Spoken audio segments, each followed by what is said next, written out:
On a été juste interrompu par la petite voix du logiciel. Donc, c'est un webinaire sur des aspects méthodologiques de conception et validation d'outils de mesure en santé. Et après, avec un exemple d'une étude qui a été publiée. Voilà, les participants viennent du CHU de Limoges. Et je vais laisser Jean Tognolo de Limoges également nous présenter chacun des intervenants. Bonjour à tous. Donc, pour la partie méthodologie, on aura le docteur Monchot et le docteur Villeneuve qui travaillent toutes les deux dans le service de pharmacologie, toxicologie et pharmacovigilance du CHU de Limoges. Donc, comme je le disais, on détailler vraiment tout ce qui va être la partie méthodologique de la validation des échelles. Et puis, dans un deuxième temps, Stéphanie Perrier, qui est infirmière puéricultrice, nous présentera l'exemple du trouillomètre. Donc, c'est une étude qui a été réalisée au CHU de Limoges et qui a reçu un prix, le prix de la meilleure publication internationale de la part du ministère de la Santé tout récemment. Là, je reviens sur quelques aspects techniques. Là, il y a 15 participants, il y avait 76 inscrits, donc on va attendre peut-être encore 2 minutes. Parmi ces inscrits, il y a aussi des professionnels soignants des Antilles et de la Réunion, et je les salue. Voilà, parce que je reviens de Guadeloupe où ils m'ont accueilli chaleureusement, donc j'avais une petite pensée pour eux. Donc, pour les aspects techniques, vous allez voir que ce webinaire est assez dense. Vous pourrez le revoir en replay. Mais voilà, si vous avez des questions, on vous propose d'utiliser le chat, de poser vos questions. Et puis, Jean et moi-même, on les check au fur et à mesure. Et puis, juste après l'intervention des 2 premières intervenantes, on prendra une question. On laissera ensuite Stéphanie faire sa présentation. Et puis, à la fin, on consacrera un peu plus de temps. Éventuellement, on pourra ouvrir les micros pour prolonger la discussion.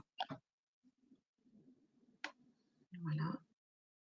Je crois que c'est bon. On va pouvoir commencer la présentation. Très bien, merci. Bonjour à tous. Donc, je dirige l'écran vers moi le temps du début de la présentation, puis je tournerai vers Claire pour la suite. Excusez-moi, j'ai un petit problème d'affichage sur mon écran à moi.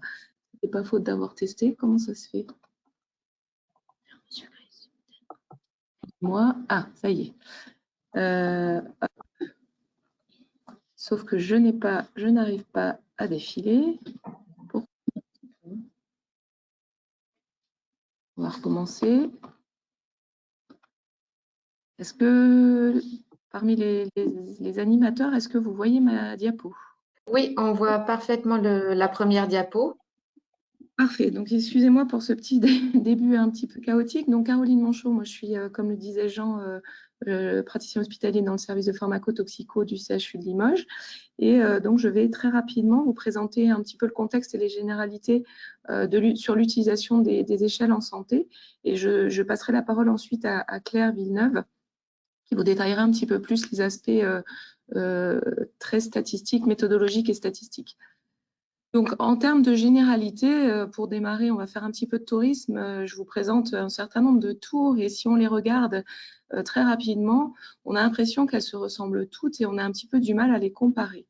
Et en fait, l'idée, c'est que si on les place sur une échelle, en fait, sur un standard, on se rend compte qu'elles n'ont pas toutes la même hauteur, chose qui ne saute pas aux yeux lorsqu'on regarde les photos.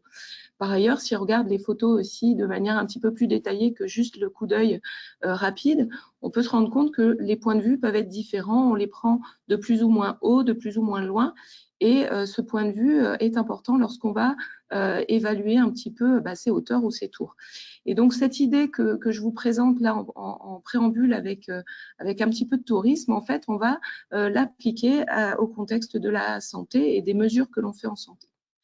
Donc, classiquement, quand on prend en charge un patient dans le soin, on va l'interroger, on va faire le bilan étiologique de sa situation, un bilan clinique, on va organiser des examens complémentaires et tout ce trio, ce panel va nous permettre de faire l'évaluation du patient. La question, c'est qu'est-ce qu'on évalue exactement? Est-ce qu'on évalue un état de santé? Est-ce qu'on évalue spécifiquement un symptôme ou un déficit, une déficience? Est-ce qu'on évalue une fonction en termes de limitation d'activité, limitation de la marche, limitation de la montée des escaliers? Est-ce qu'on évalue une capacité respiratoire? Pourquoi pas? Une restriction de participation, participation à des activités, à des actions. Est-ce qu'on évalue la qualité de vie? Donc ça, c'est des grandes lignes des évaluations. Et donc, il faut vraiment se poser la question lorsqu'on va utiliser des échelles ou lorsqu'on va voir des résultats de mesures faits avec des échelles, qu'est-ce qu'on évalue? Et donc, pour faire des évaluations, en fait, il faut avoir des outils des évaluations, des instruments de mesure. Et c'est tout l'intérêt des échelles en santé, c'est l'objet de cette présentation. Donc, une échelle en santé, en fait, c'est une trame qui est standardisée, qui va être utilisée chez tous les patients concernés par la maladie d'intérêt, par exemple, et qu'on va utiliser de manière itérative. Ça permet donc de standardiser l'évaluation, donc de pouvoir comparer tous les patients entre eux et éventuellement de comparer le patient à lui-même au cours du temps et donc de pouvoir suivre son évolution. Lorsqu'on utilise une échelle, en général, on obtient une valeur numérique. Alors, on reviendra dessus. La valeur numérique, il faut savoir la prendre avec un œil critique et savoir la mettre dans son contexte. Dans le soin, les échelles vont pouvoir permettre de poser un diagnostic. Ça, c'est l'idée principale que l'on a. Elles vont pouvoir également permettre d'évaluer la sévérité d'une maladie et puis de décrire l'évolution d'une maladie. Et donc, vous l'avez compris, une échelle, dans un contexte bien particulier, ça permet d'un professionnel de santé à l'autre, quel que soit son horizon, que ce soit un médecin, un infirmier, un podologue, pourquoi pas, un kiné, d'avoir un outil, un langage commun, et donc de pouvoir évaluer de la même manière les patients. Ça a un intérêt en soins et ça a un intérêt également dans les essais cliniques, puisque on parle de recherche clinique ici, donc par exemple pour comparer des groupes de patients entre eux. Alors, quand on va monter une étude clinique, pour optimiser les chances de succès de l'étude, il va falloir se poser les bonnes questions. Je parle bien évidemment de l'évaluation, pas de la question scientifique. Qu'est-ce que j'évalue dans mon étude? Est-ce que j'évalue un état de santé, quelque chose d'un peu global? Est-ce que j'évalue une pathologie bien précise? Est-ce que j'évalue une évolution? Est-ce que j'évalue un effet de traitement, d'une prise en charge, etc. Ça, c'est la première chose. Qu'est-ce que j'évalue? Donc, quelle est ma question? Le deuxième élément que l'on prend en considération, c'est quel est l'objectif de mon intervention, de mon traitement. Parce qu'en fonction de l'objectif de mon intervention, eh bien, je vais déterminer ce que je vais évaluer. Et puis, plus largement, l'objectif de l'étude. Qu'est-ce que je cherche à démontrer? Donc, pour pouvoir démontrer ou répondre à mon objectif, il faut que je fixe un objectif évaluable. Et donc, c'est là qu'intervienne l'utilisation des critères de jugement. Et donc, en recherche clinique, dans ce contexte-là, les échelles vont servir à construire le projet. Donc, je vais m'en servir pour déterminer la population cible, et donc notamment les critères d'éligibilité dans l'étude, et puis pour déterminer des critères de jugement qui vont me permettre de répondre à ma question. Ça, c'est pour la construction du projet. Une fois que le projet a été mené et que j'ai des résultats à présenter, les outils d'évaluation, les échelles, vont me permettre de valoriser mes résultats en décrivant les caractéristiques de la population qui aura été évaluée, en analysant l'impact de l'intervention et en comparant les résultats de l'étude que j'aurai obtenue à ce qui a déjà été publié dans la littérature. D'où l'intérêt en préambule au préalable d'une étude de faire une revue de la littérature pour voir ce qui existe, les outils qui ont été utilisés et éventuellement utiliser les mêmes pour pouvoir se comparer.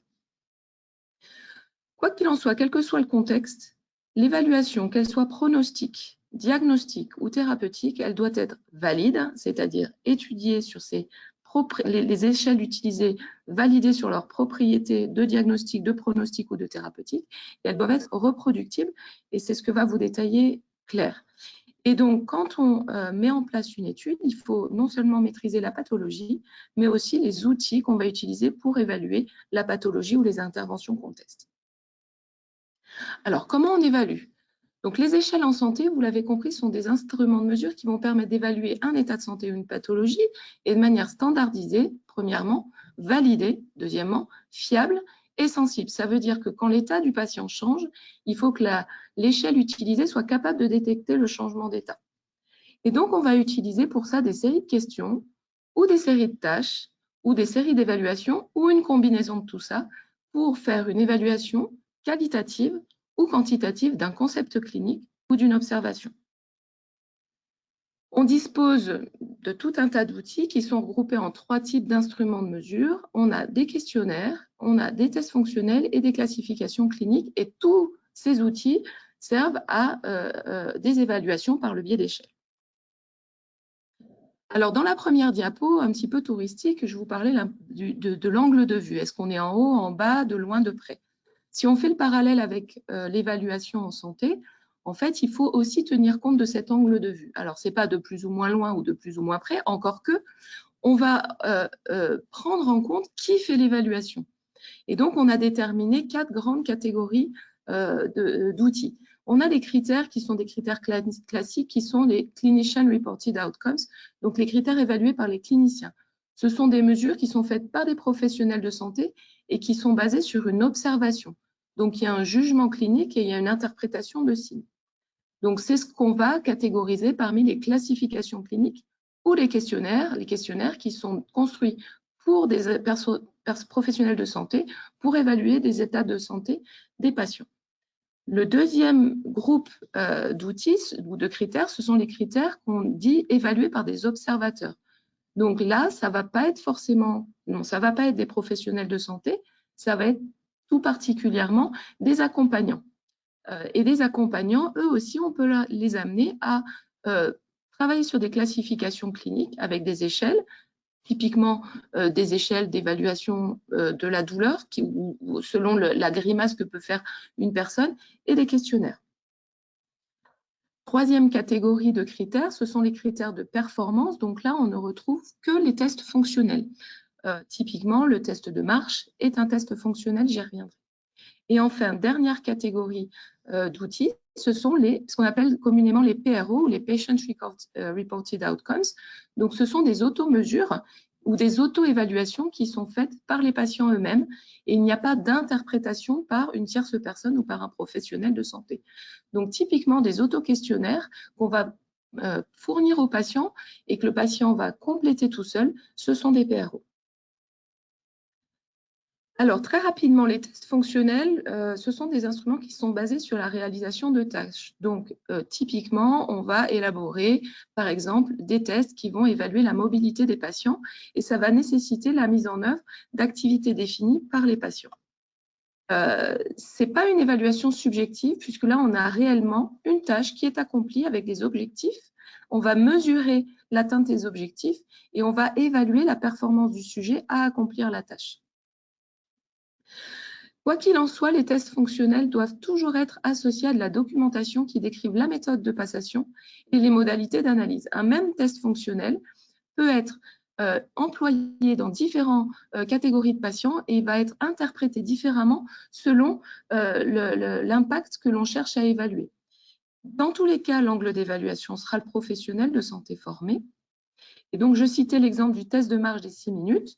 On a une distance qui est attendue chez un sujet sain, qui va être modifiée chez des sujets malades, avec des algorithmes de décision thérapeutique selon les résultats, mais qui vont être peut-être différents selon la situation clinique dans laquelle on se trouve. Alors, attention quand même, ça a beau être des tests objectifs, il faut, lorsqu'on les utilise pour évaluer des interventions thérapeutiques, que leur utilité en termes d'effets ou en tous les cas en termes de traduction, en termes d'effets thérapeutiques, ait été démontrée. Et ce n'est pas toujours le cas. Je vous ai mis l'exemple, par exemple, en cardiologie, où il semble que la corrélation, l'association ne soit pas si claire que ça. Deuxième catégorie d'outils, les évaluations, les classifications cliniques. Donc ça, tout le monde les connaît très bien. L'exemple typique, c'est l'évaluation, les échelles visuelles analogiques et donc les EVA, notamment pour la douleur. Donc, il y en a qui ont été développés pour les adultes, il y en a qui sont développés pour la pédiatrie. Donc là, attention, les échelles, lorsqu'elles sont développées, elles sont développées pour une catégorie de population. Et donc, il ne faut pas utiliser idéalement une échelle, par exemple, développée chez l'adulte, chez des enfants et vice-versa. Ça tombe un peu sous le sens. C'est moins évident quand on navigue d'une pathologie à l'autre, mais il faut quand même en tenir compte. Claire va revenir dessus dans sa partie. Enfin, dernière grande catégorie d'outils qui permettent de faire des évaluations en santé, les questionnaires. Alors, les questionnaires, on va passer un tout petit peu plus de temps dessus. Pourquoi? Parce qu'en fait, sous prétexte que ce sont des questionnaires, beaucoup de gens pensent que c'est facile d'utilité. J'ai une question, je vais faire une évaluation, je vais construire un petit questionnaire, je vais le soumettre à mes patients et je vais en tirer des conclusions. Alors, il faut avoir à l'esprit que les questionnaires, ce sont des instruments de mesure à part entière. Et donc, ils sont élaborés de manière structurée, réfléchie. L'ordre des questions a une importance, la formulation des questions a une importance, puisque à travers les questions posées, on va susciter des réponses et que selon la formulation de la question, la réponse peut être différente. Donc, il est très important de considérer le questionnaire comme un instrument de mesure à part entière et qui doit être et construit et validé. Les questionnaires sont constitués d'items qui sont liés entre eux, autour d'un concept. Souvent, on associe les questions à des scores que l'on va ensuite combiner. Ça aussi, on y reviendra. Et donc, ce sont des questions qui sont très précises, définies et qui sont associées à des réponses que l'on doit anticiper. Il faut éviter les questions trop ouvertes, en tous les cas quand on fait des mesures, qui laissent la place à de la littérature qui va être très difficile à exploiter derrière. Comme pour les tests, les questionnaires doivent être associés à de la documentation qui décrivent comment ils doivent être passés et comment ils sont analysés. En termes d'angle d'évaluation, on a les auto-questionnaires, donc ça va rentrer dans les PRO, les patients répondent eux-mêmes à des questions, et les hétéro-questionnaires, où là, ce sont des personnes tierces qui vont poser des questions.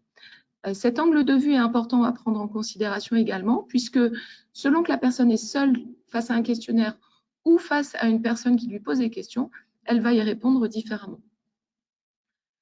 Évidemment, la plupart du temps, les questionnaires ont pour objectif d'y associer des statistiques.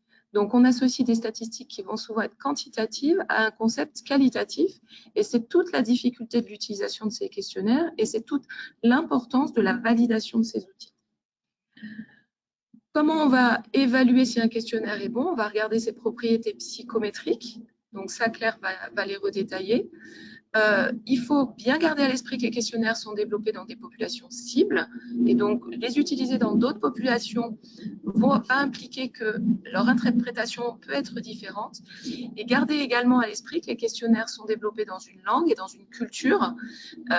Donc si c'est des questionnaires développés en français, qu'on utilise en français, s'ils ont été validés, aucun problème. S'ils ont été validés dans une autre langue, l'anglais, classiquement, il faudra s'assurer qu'ils ont été validés en français avant de pouvoir les utiliser en sachant qu'ils ont été validés. Ça ne veut pas dire qu'on ne peut pas les utiliser, mais ils ne sont pas validés dans la langue, donc il faut connaître cette limite. Tant qu'à parler des questionnaires, je fais une petite parenthèse extrêmement rapide parce qu'on a eu cette expérience, nous, dans l'équipe. Les questionnaires que l'on trouve dans la littérature ou sur Internet qui peuvent être validés font parfois l'objet d'un copyright. Ça veut dire que les auteurs qui les ont créés posent un copyright dessus. Si vous êtes amené à les utiliser ou si vous êtes amené à utiliser un questionnaire, je vous invite à vérifier les modalités d'utilisation parce que parfois ça revient sur les chercheurs en boomerang. Ça a été notre cas avec l'utilisation du questionnaire de Morisky, qui est un questionnaire d'évaluation de l'observance du traitement. Et donc, M. Morisky est très vigilant par rapport à ça et nous a sollicité pour qu'on mette en ordre l'absence de copyright qu'on aurait dû honorer. Voilà, donc faites attention à ça, c'est un petit point de détail, mais qui peut avoir son importance. Donc, je disais dans la diapo juste avant que les questionnaires sont validés dans une langue donnée et dans un contexte donné. Donc, lorsque l'on l'utilise en français, il faut s'assurer qu'il a été validé en français. S'il n'a pas été validé en français, on peut, donc s'il a été développé dans une autre langue et qu'on veut le traduire, c'est tout à fait possible. Il va falloir simplement passer à travers un certain nombre d'étapes. Alors, un petit point sémantique, traduction, c'est différent d'adaptation transculturelle. Et quand on parle de traduction de questionnaire, quand on est dans des échelles d'évaluation en santé, il faut absolument utiliser la notion d'adaptation transculturelle. Pourquoi? Parce qu'une traduction, c'est je prends un mot et je le traduis dans un autre mot. Froid, je dis cold. OK, ça pose pas de problème, c'est de la traduction. La difficulté quand on a des outils psychométriques, c'est qu'il y a des expressions qui sont des expressions idiomatiques. Parfois, je vous ai mis le petit exemple de parler à travers son chapeau. C'est du français qu'on comprend tous, mais c'est du québécois. Ça veut dire parler à tort et à travers. Et parler à travers dans son chapeau en France, c'est pas une expression qu'on utilise. Donc, juste pour illustrer le fait que, à travers des expressions, il y a des significations qui sont différentes d'une culture à l'autre. Et puis, il y a le problème de l'équivalence de mots. Un mot dans une langue n'a pas forcément une traduction directe dans une autre langue. L'exemple en anglais de faire, qui n'est pas directement traduisible en français. Donc, c'est la raison pour laquelle, quand on va adapter un questionnaire d'une langue vers une autre, on parle vraiment d'adaptation transculturelle. Il faut trouver les bons mots pour le contexte dans lequel ils sont utilisés. Et puis donc culture, il y a une relation entre langage et culture, c'est aussi un vaste sujet. Simplement pour vous dire que la manière dont vous parlez conditionne la manière dont vous pensez et vice-versa. Et donc, il faut bien percevoir qu'un questionnaire va évaluer votre mode de pensée et vice-versa. Donc, ce n'est pas une simple traduction, c'est vraiment une mise en contexte. Je fais vite juste pour vous présenter les grands niveaux d'équivalence. Il y a 5 niveaux d'équivalence lorsque l'on fait une évaluation, une comparaison d'un questionnaire dans deux contextes culturels. Il y a l'équivalence de concept. Est-ce que j'explore le même concept et est-ce que ce concept a la même signification, la même pertinence dans deux cultures? Par exemple, les interactions familiales selon le pays, la culture dans laquelle on va se situer, ne vont pas avoir le même impact en termes de qualité de vie. Il y a des pays où les gens vivent beaucoup ensemble, en famille, d'autres où on est un petit peu plus individualiste, sans que ce soit péjoratif. Et donc, l'évaluation des interactions familiales et leur imbrication avec la qualité de vie vont être différentes. Donc, on va le prendre en compte différemment selon les cultures dans lesquelles on se situe. Donc, vraiment, encore une fois, le concept, il faut évaluer s'il est pertinent dans la culture à laquelle on s'intéresse. Pardon. Ensuite, l'équivalence d'item. S'habiller seul, selon les situations, ça n'a pas la même signification. Et donc, peut-être qu'on va se poser la question, est-ce que ça vaut le coup de poser la question si la personne est capable de s'habiller seule ou pas? Parce qu'encore une fois, dans la culture, ça ne va pas avoir le même impact. Troisième niveau d'équivalence, c'est l'équivalence sémantique. Loisir, selon l'endroit où on se situe, n'a pas la même signification. Donc, le choix des mots a son importance. Pareil avec le niveau de langage. On a tendance, nous, entre professionnels de santé, à utiliser des mots extrêmement techniques. Céphalée, prélèvement, comprimé, là où les gens vont dire mal de tête, prise de sang, pilule, cachet. Voilà. Donc, tous ces mots, lorsqu'on va les choisir, il faut vraiment les peser et les adapter au niveau de langage de la population à laquelle on s'intéresse. Quatrième niveau d'équivalence, c'est l'équivalence opérationnelle. Ça, c'est les modalités, par exemple, de passation des questionnaires. Quand je construis un questionnaire, je vais m'interroger sur le support. Est-ce que j'utilise un support papier? Est-ce que j'utilise un support en ligne? Est-ce que je demande à ce que ce soit remis dans le service, envoyé par la poste? L'accessibilité d'un questionnaire va être un point à prendre en compte lorsque l'on va l'adapter. Dernier niveau d'équivalence, l'équivalence de mesure. Donc, ça, c'est ce que va détailler un petit peu plus Claire. Il ne faut pas qu'il y ait de différences significatives sur les propriétés psychométriques des deux versions du questionnaire. Et donc, il existe des recommandations qui ont été établies, des recommandations COSMIN, mais Claire va passer un petit peu plus de temps sur ces aspects-là. Un point sur les cotations. Donc, quand on a des questionnaires, je vous ai dit, on va avoir des scores que l'on va attribuer en fonction des réponses que les patients vont apporter aux questions. La plupart des échelles qu'on utilise ont des grades et puis on a des mesures qui classiquement sont des variables continues. Typiquement, si vous mesurez un patient, sa taille, c'est une variable continue. Il mesure quelque part entre 45 cm quand c'est un très petit nouveau-né, jusqu'à plus de 2 mètres lorsque c'est un adulte très grand. Et on a toutes les possibilités entre ces deux mesures. Ça, ce sont des variables continues. La plupart du temps, dans l'utilisation des échelles en santé, on va catégoriser des variables en variables ordinales. Donc, on va avoir une gravité de symptômes minime, modérée, grave. Ce sont donc des mesures qui sont catégorisées et dans ces situations, le fait de faire des moyennes de score et des intervalles de confiance de score n'a pas de sens.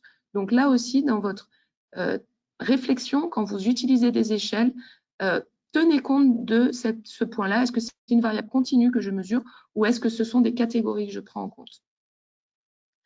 Les scores qui sont construits à l'aide de ces échelles peuvent être très simples, un chiffre, un nombre très simple, ou ça peut être des choses beaucoup plus complexes avec des poids que l'on va attribuer aux différents items et que l'on va sommer ensuite.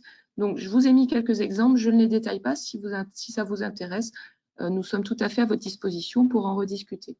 Un exemple quand même très emblématique puisqu'il est largement utilisé, c'est un questionnaire relativement généraliste, c'est le questionnaire d'évaluation de la qualité de vie en santé, la SF36. Donc, c'est un auto-questionnaire, mais qui peut être également utilisé en hétéro-questionnaire avec un angle d'évaluation lorsqu'il est utilisé en auto-questionnaire qui est celle du patient. On va évaluer avec cette échelle la qualité de vie, attention, pas la qualité de vie générale, mais la qualité de vie qui est bien liée à la santé. Il est destiné aux adultes, donc on ne va pas l'utiliser en pédiatrie, et il faut savoir que ce questionnaire prend entre 30 et 45 minutes pour être utilisé. Donc ça, c'est des éléments aussi qu'on prend en compte dans le choix des questionnaires. C'est une cotation qui va être faite avec des sommes pondérées et ça va aboutir à des scores composites. En clair, vous allez avoir, lorsque vous faites passer la SF36 à un patient, 8 scores, 8 dimensions qui vont être le résultat de scores additionnés entre eux. Et donc, ce n'est pas juste un score de qualité de vie, c'est bien 8 dimensions qu'on va prendre en compte. Et il y a 6 dimensions primaires et ces dimensions, ensuite, elles sont regroupées en 2 grandes dimensions, qualité de vie mentale et qualité de vie physique. On n'a pas le temps de le détailler ici, mais ça vous permet quand même de voir une idée sur la complexité de ces outils de mesure. Alors, comment choisir le bon instrument de mesure? Évidemment, il faut faire de la bibliographie. On a souvent plusieurs outils à notre disposition. Quand on a plusieurs outils, il faut choisir le plus pertinent. Est-ce qu'il est adapté à ma population? Est-ce qu'il est adapté à mon contexte? Est-ce qu'il est adapté à la question que je pose? Une bonne échelle doit être facile à utiliser. Je disais, le SF36, c'est 45 minutes. Si on le fait passer plusieurs fois ou si on l'utilise chez des sujets âgés, c'est peut-être un peu long et on peut peut-être utiliser des questionnaires simplifiés. Il faut qu'il soit simple d'utilisation et donc il doit toujours être accompagné d'un livret. Il faut qu'il soit accepté à la fois par le patient et par les professionnels de santé qui vont l'utiliser. Il faut qu'il y ait un bon rapport entre ce que je vais obtenir comme information et le temps que je vais y passer. Et dernier point, je vous l'ai dit, attention au copyright. Une échelle doit être validée, c'est-à-dire une bonne reproductibilité intra- et interobservateur, une bonne sensibilité au changement et des bonnes propriétés psychométriques dans la situation, dans le contexte culturel dans lequel on l'utilise. Et ça, Claire va vous en parler. Attention à l'expression des résultats. Et si vous ne trouvez pas d'outils qui permettent de répondre à votre question, vous pouvez toujours construire ou traduire votre propre échelle ou votre propre questionnaire. Je passe la parole à Claire. Je vais juste. On doit pouvoir enlever ça. Oui, c'est un petit peu gênant, mais je n'ai pas voulu le. Je vais fermer. Je fais des manipulations qui risquent de. Est-ce que vous voyez toujours l'écran? Oui. Oui. Oui, on le voit. Donc, juste pour faire une petite pause, moi, j'avais des petites questions à vous poser. Et peut-être que vous pouvez y réfléchir là maintenant, et puis on en reparlera peut-être à la fin de la présentation. Donc, est-ce que vous pensez qu'il est possible d'utiliser une échelle de mesure qui est développée dans un autre pays? Donc, par exemple, une échelle de mesure développée au Canada qu'on va utiliser en France. Est-ce qu'on peut? Je ne sais pas. À vous de voir. Est-ce qu'il est possible d'utiliser une échelle de mesure qui permet de mesurer les caractéristiques d'une population à l'autre, notamment d'une population, on l'a validé chez les patients adultes, est-ce qu'on peut l'utiliser chez les enfants? Et est-ce qu'on peut utiliser une même échelle dans plusieurs pays dans le cadre de recherche transculturelle? Donc ça, c'est des questions qu'il faut se poser quand on utilise une échelle. Donc le choix de l'échelle qu'on va avoir ou la méthodologie pour pouvoir créer une nouvelle échelle, si on n'en trouve pas une dans la littérature, il faut d'abord essayer de minimiser les erreurs de mesure et de maximiser la fiabilité et la validité de l'outil qu'on va utiliser. Donc, quelle est la démarche méthodologique de construction d'une échelle? Si on veut un outil de qualité, si on veut pouvoir construire cet outil de manière fiable et valide, il faut savoir pourquoi on va construire cette échelle. Donc, on va construire cette échelle parce qu'on veut mesurer des grandeurs qui ne sont pas mesurables directement. Ça va être le déclin cognitif, ça va être la qualité de vie, Caroline vous en a parlé, la douleur, la peur, on va en parler tout à l'heure de la peur. Donc, toutes ces valeurs, toutes ces grandeurs ne sont pas mesurables directement, contrairement à la plupart des marqueurs biologiques. Donc, on va vouloir construire des échelles de mesure pour pouvoir différencier les individus entre eux, et puis même, pour un même individu, on va essayer de voir l'évolution dans le temps de cette grandeur. Donc, pour avoir des résultats de qualité, il faut qu'on puisse valider cet outil. Ça, c'est la condition nécessaire. Qu'est-ce qu'on va regarder pour regarder si cet outil est valide? On va regarder 3-4 facteurs. On va regarder 3-4 préoccupations. Ça va être, est-ce que ce qu'on mesure, c'est bien ce qu'on veut mesurer? Je m'explique. Si je veux mesurer la peur, est-ce que je ne mesure pas l'anxiété? Et vice-versa. Si on mesure bien la peur, est-ce que la mesure que j'obtiens est bien une mesure de qualité? Et puis enfin, le dernier point qu'on ne retrouve pas chez tous les auteurs, c'est pour ça que je l'ai mis un petit peu en grisé, est-ce que la mesure que j'obtiens entre deux états différents, elle va être différente? Et tout ça, c'est ce qu'on va appeler la fiabilité, la validité et la sensibilité au changement. Alors, je prends un exemple d'un chimiste qui va relever la température. C'est ce qu'il doit faire régulièrement dans son laboratoire. Et il a à sa disposition un thermomètre, mais dans le premier cas, son thermomètre, il indique toujours 2 degrés de plus que ce qu'il devrait indiquer. Donc là, son thermomètre a des problèmes de validité. Donc ça, c'est le premier point. On a un problème de validité parce que le thermomètre n'est pas bien réglé. Le deuxième point qu'on peut avoir, c'est que notre chimiste, il est myope. Donc, il n'arrive pas bien à lire. Ça veut dire que les valeurs qu'il va lire sont approximatives. Et là, du coup, on a un problème de fiabilité. Donc là, je ne sais pas si ça commence à être plus clair sur validité, fiabilité. Alors souvent, pour pouvoir représenter en fait cette validité, cette fiabilité, on utilise le modèle de Lavaux et Grégoire. C'est un très vieux modèle qui est basé sur le tir à l'arc. On doit faire un tir groupé dans une cible qui est mouvante. Et cette cible, c'est bien sûr la grandeur à mesurer dans le temps. Donc dans le premier cas, le cas numéro 1, on voit bien qu'on n'est pas dans la cible, on n'est pas au milieu de la cible et que c'est très réparti. Donc là, on est non pertinent et on va revenir tout à l'heure sur la pertinence de l'outil. On est non valide, non fiable. Dans le deuxième cas, on est valide parce qu'on est à peu près bien réparti autour du centre de la cible. Par contre, on n'est pas du tout fiable et on n'est toujours pas pertinent. Dans le troisième cas, on est fiable parce qu'on est très resserré autour d'un point défini. Par contre, on n'est pas valide parce qu'on passe au centre de la cible et on n'est toujours pas pertinent. Dans le quatrième point, on est déjà mieux, on est content, on est à la fois valide et fiable, mais on n'est pas pertinent parce que ce n'est pas la peur qu'on voulait mesurer, mais c'est l'anxiété. En fait, on voulait faire un pâté de sanglier pour Noël et on a une cible. Donc, en fait, la pertinence, c'est le point de départ, en fait. Qu'est-ce qu'on veut mesurer? Quel est le concept qu'on veut mesurer? Et après qu'on ait défini le concept, on peut regarder la validité et la fiabilité. Donc, toutes ces mesures de validité, fiabilité et sensibilité au changement, c'est ce qu'on va appeler les propriétés psychométriques. J'ai fait juste un petit rappel, la psychométrie, c'est un mélange de littéraire et de mathématiques, et notamment de statistiques.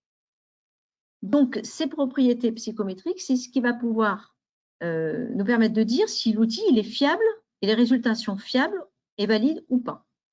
Et ces propriétés, on va les évaluer à l'aide de tests statistiques. Donc, dans le petit, je ne sais pas si vous voyez ma souris, donc on a notre outil de mesure, on va mesurer la validité. Et il y a 3 types de validité, je reviendrai dessus tout à l'heure. On va mesurer sa fiabilité avec 2 types de tests pour mesurer la fiabilité et la sensibilité au changement. Si on définit correctement la validité, la validité va être vérifiée si l'évaluation reflète réellement le concept qu'elle représente. Quant à la fiabilité, elle est vérifiée si les mesures répétées donnent des résultats cohérents et équivalents en fonction du temps et de diverses situations. Donc, ça veut dire que si on a des patients ou des personnes qui sont dans le même état, on devrait avoir des résultats qui soient identiques.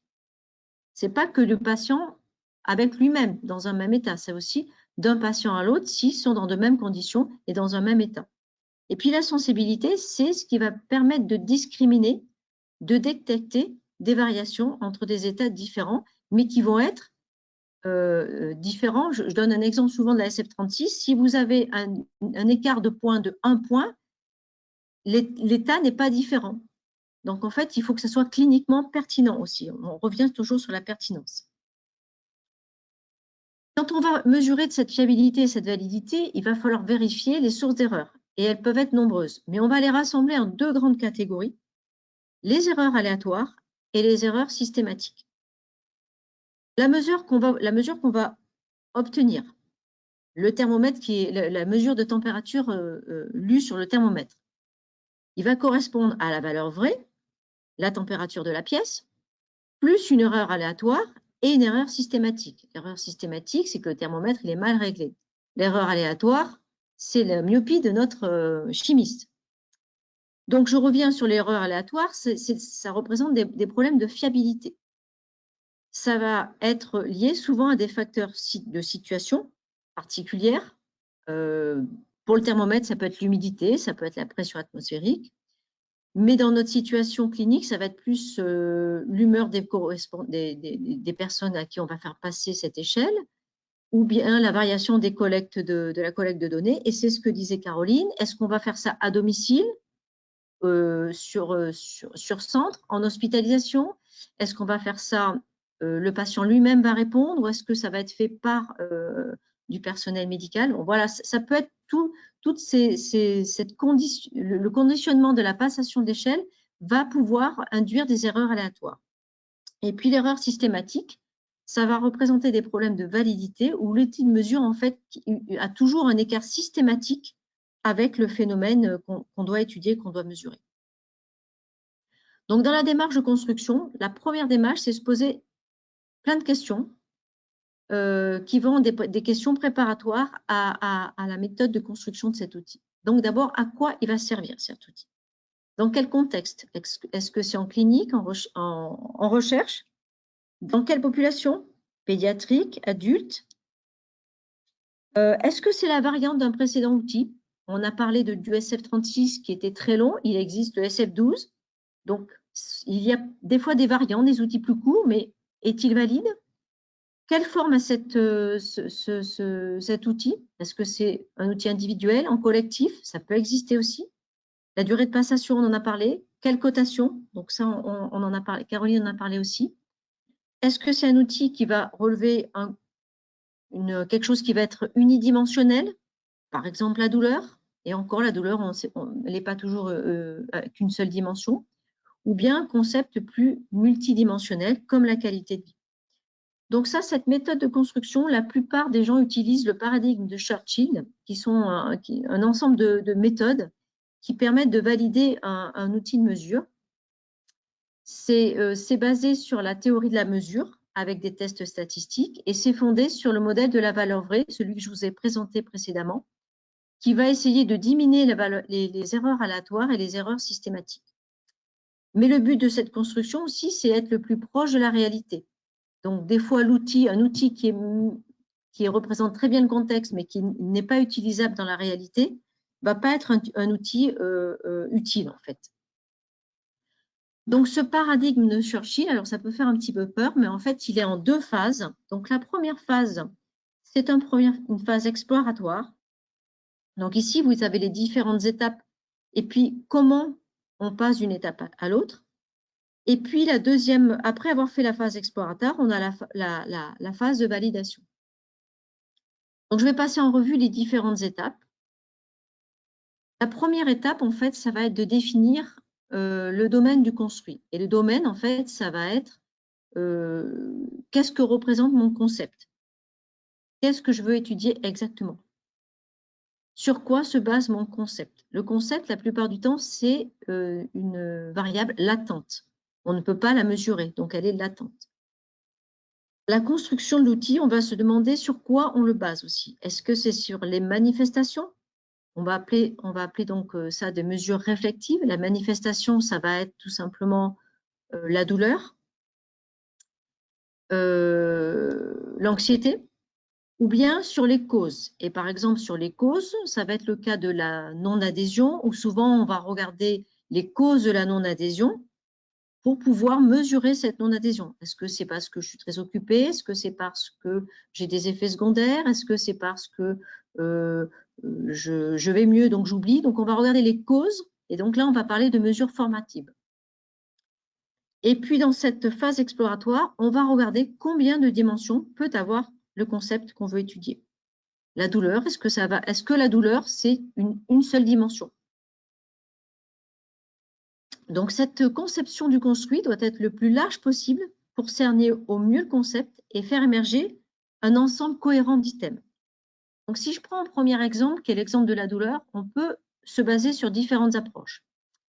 La plupart du temps, pour évaluer la douleur ou le construit de la douleur, on se base sur ses manifestations. On va regarder le ressenti du patient avec des EVA, avec des questionnaires, des entretiens patients. On peut regarder aussi la consommation dentalgique ou bien on peut regarder les causes, le site de la douleur ou si c'est suite à une opération chirurgicale. Mais il faut faire attention quand on a ce type de concept à la subjectivité du concept.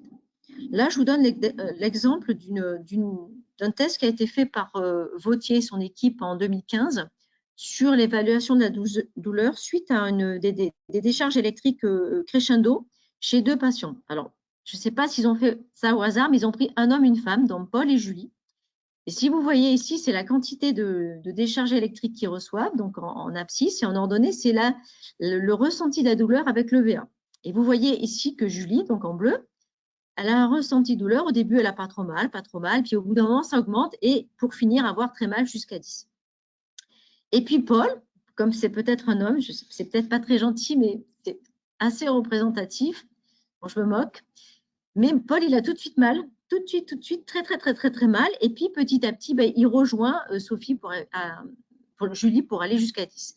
Tout ça pour dire en fait qu'une EVA qu'on pense être de 0 à 10, donc on peut penser que c'est linéaire, voilà, merci Caroline, que c'est une donnée linéaire, qu'on passe de 0 à 1, de 1 à 2, et c'est complètement linéaire. En fait, ce sont des mesures qui ne sont absolument pas linéaires. Donc, il faut faire très attention à ces tests qui vous donnent un score qu'on peut penser complètement linéaire. Sur la qualité de vie, en fait, on va plutôt être sur une approche par dimension, parce que c'est un concept qui est multiple, qui représente toutes les facettes d'un individu.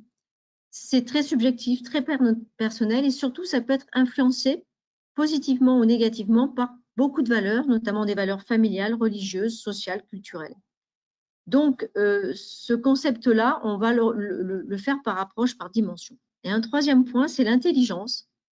La plupart des tests, en fait, vont évaluer l'intelligence, on va dire, d'intuition, comme le QI, alors qu'on est tous avec une multitude d'intelligences.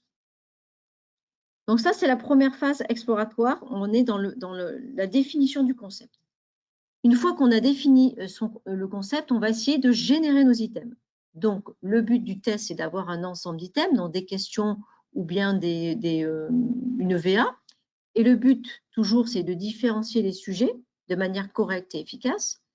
Donc, pour faire cette génération d'items, on va faire une première revue de la littérature et on va utiliser des études qualitatives avec des focus group, des entretiens avec des gens qui sont experts, des patients experts, où on demande l'avis d'experts. Et puis, à partir de là, on va générer nos items, donc X items qui vont être structurés autour de Y thèmes qu'on va appeler des domaines. Ça va être la première version provisoire. Il faut définir les cotations des items. Donc, est-ce qu'on fait des échelles vrai-faux, des échelles de Likert, etc. Ensuite, on va administrer cette échelle à 2-3 personnes pour voir si c'est compréhensible, si on peut remplir cette échelle à cet outil-là. À partir du retour des premières personnes, on va remanier les items et on peut se baser aussi sur des avis d'experts et on va supprimer des items, revisiter des items, reconstruire de nouveaux items. Il faut regarder aussi si on retrouve bien, si on a défini qu'il y avait 3 domaines à explorer, qu'on retrouve bien nos domaines. Donc ça, c'est le premier test qui est qualitatif en fait, sur le construit de notre premier outil. Ensuite, on va faire une première collecte de données. Donc là, le but, ça va être d'épurer l'instrument. Ça va s'effectuer sur un échantillon de population de la population visée, cible.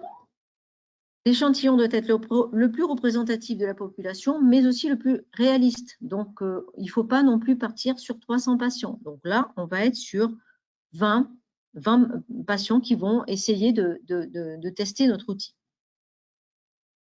On va récupérer les données et on va faire notre première analyse qui va être qualitative. Donc, on va regarder s'il y a des items qui n'ont pas été répondus, par exemple, s'il y a des effets plancher et plafond. Donc, tout le monde répond oui à la question. Est-ce que ça a un intérêt? Est-ce que ça va discriminer?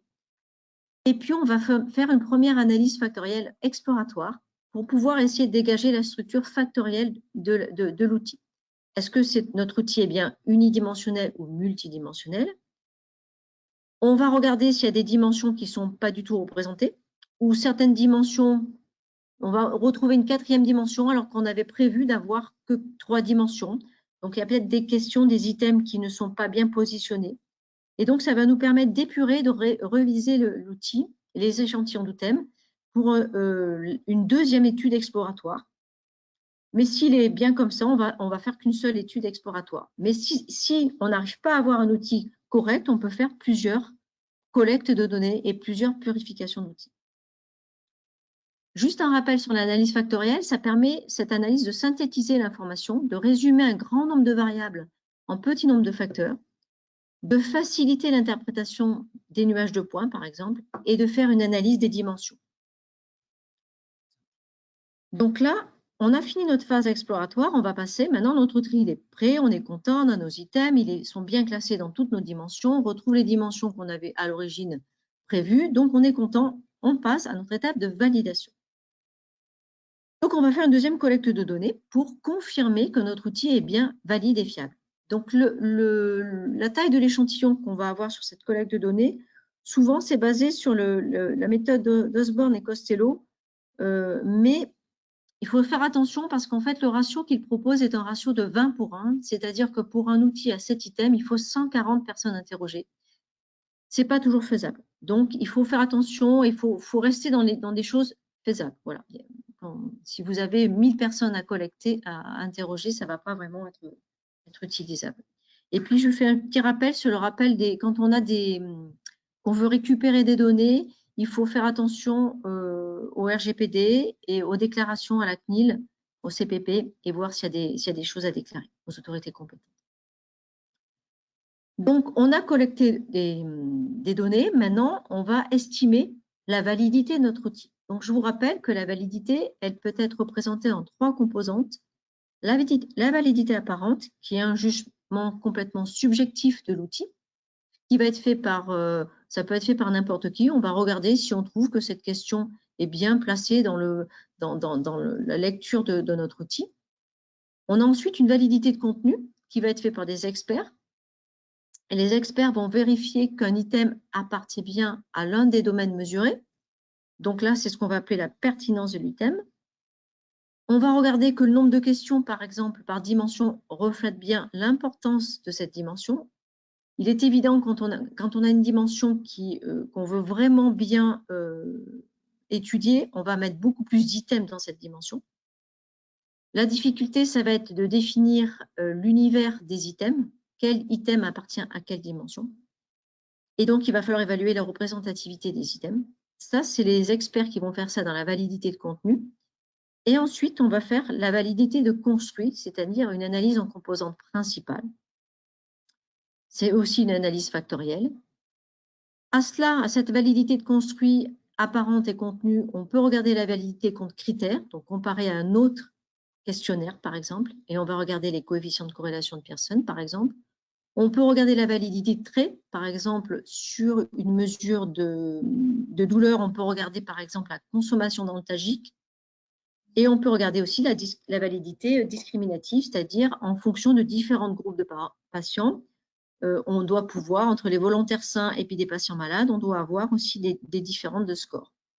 Juste un rappel sur l'analyse factorielle confirmatoire, donc l'analyse en composantes principales. On va confronter les données collectées aux hypothèses de la structure. Si je voulais 4 dimensions, je dois bien retrouver 4 dimensions. On va vérifier qu'on a bien ce qu'on a prévu, c'est-à-dire le nombre de dimensions, et que chaque item correspond bien à sa bonne dimension et sa contribution. Donc, à partir de là, de l'analyse factorielle, on va pouvoir valider l'outil ou pas. Juste, je vous montre juste l'exemple d'une analyse factorielle.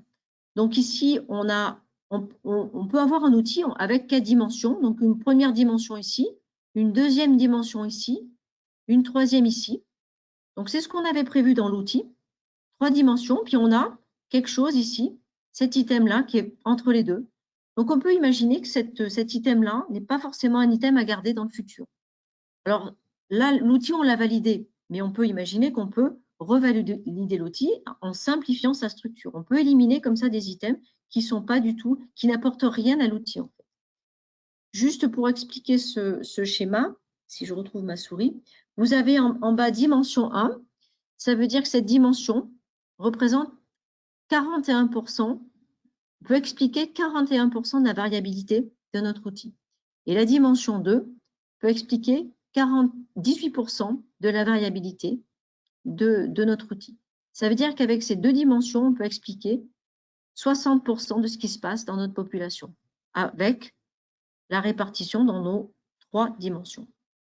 Ici, vous avez les corrélations qui peuvent être faites entre les différentes dimensions. Donc, vous voyez là, ici, il y a 5 dimensions, mais à mon avis, il y a 2 dimensions. Moi, si je devais faire l'analyse en factoriel, je repositionnerai l'outil en 3 dimensions. Et c'est comme ça qu'on peut vérifier en fait que nos items soient bien placés dans les bonnes dimensions. Si vous avez prévu, par exemple, que cet item-là, le pole vault et le 400 mètres soient dans la dimension 2, mais vous voyez, vous retrouvez bien vos items dans votre bonne dimension. Donc, c'est comme ça qu'il faut lire ces schémas. Et puis, vous pouvez aussi, avec cette analyse factorielle, retrouver vos groupes. On peut imaginer ici qu'on a nos volontaires simples, et là, on a 2 groupes de malades avec 2 différents types de groupes de malades. Donc, vous pouvez aussi faire une analyse en sous-groupe. Là, vous avez fait votre validation de votre validité de l'outil. Ensuite, on va valider la fiabilité de l'outil. Cette fiabilité, on va l'évaluer à l'aide de 2 tests de mesure. Le premier test, c'est la cohérence ou consistance interne. Vous pouvez trouver les deux termes. Et puis, vous allez évaluer le test-retest. Là, c'est vous évaluez le même patient à 2 moments différents. Alors, évidemment, il ne faut pas que ça soit à 3 mois d'intervalle parce qu'il peut changer d'état. Mais on considère qu'entre entre une semaine et 1 mois, c'est tout à fait valable pour faire un test-retest. Mais ça dépend encore de votre questionnaire et de ce que vous voulez évaluer. En sortie d'opération chirurgicale, si vous voulez évaluer la douleur, je pense qu'une semaine, ce n'est pas bon. Il vaut mieux prendre peut-être le matin et le soir ou des choses comme ça. Je reviens sur la consistance interne. Cette consistance interne, elle va dépendre de votre mesure, si elle est quantitative ou qualitative. Si votre mesure est quantitative, vous allez utiliser le coefficient de corrélation intraclasse, ou la technique de Blanté-Altman, ou bien le coefficient alpha de Cromba. Ce coefficient alpha, en fait, c'est celui que vous avez retrouvé le plus dans les publications, avec le coefficient de corrélation intraclasse. Et si vous avez une mesure qui est qualitative, vous allez utiliser le coefficient kappa.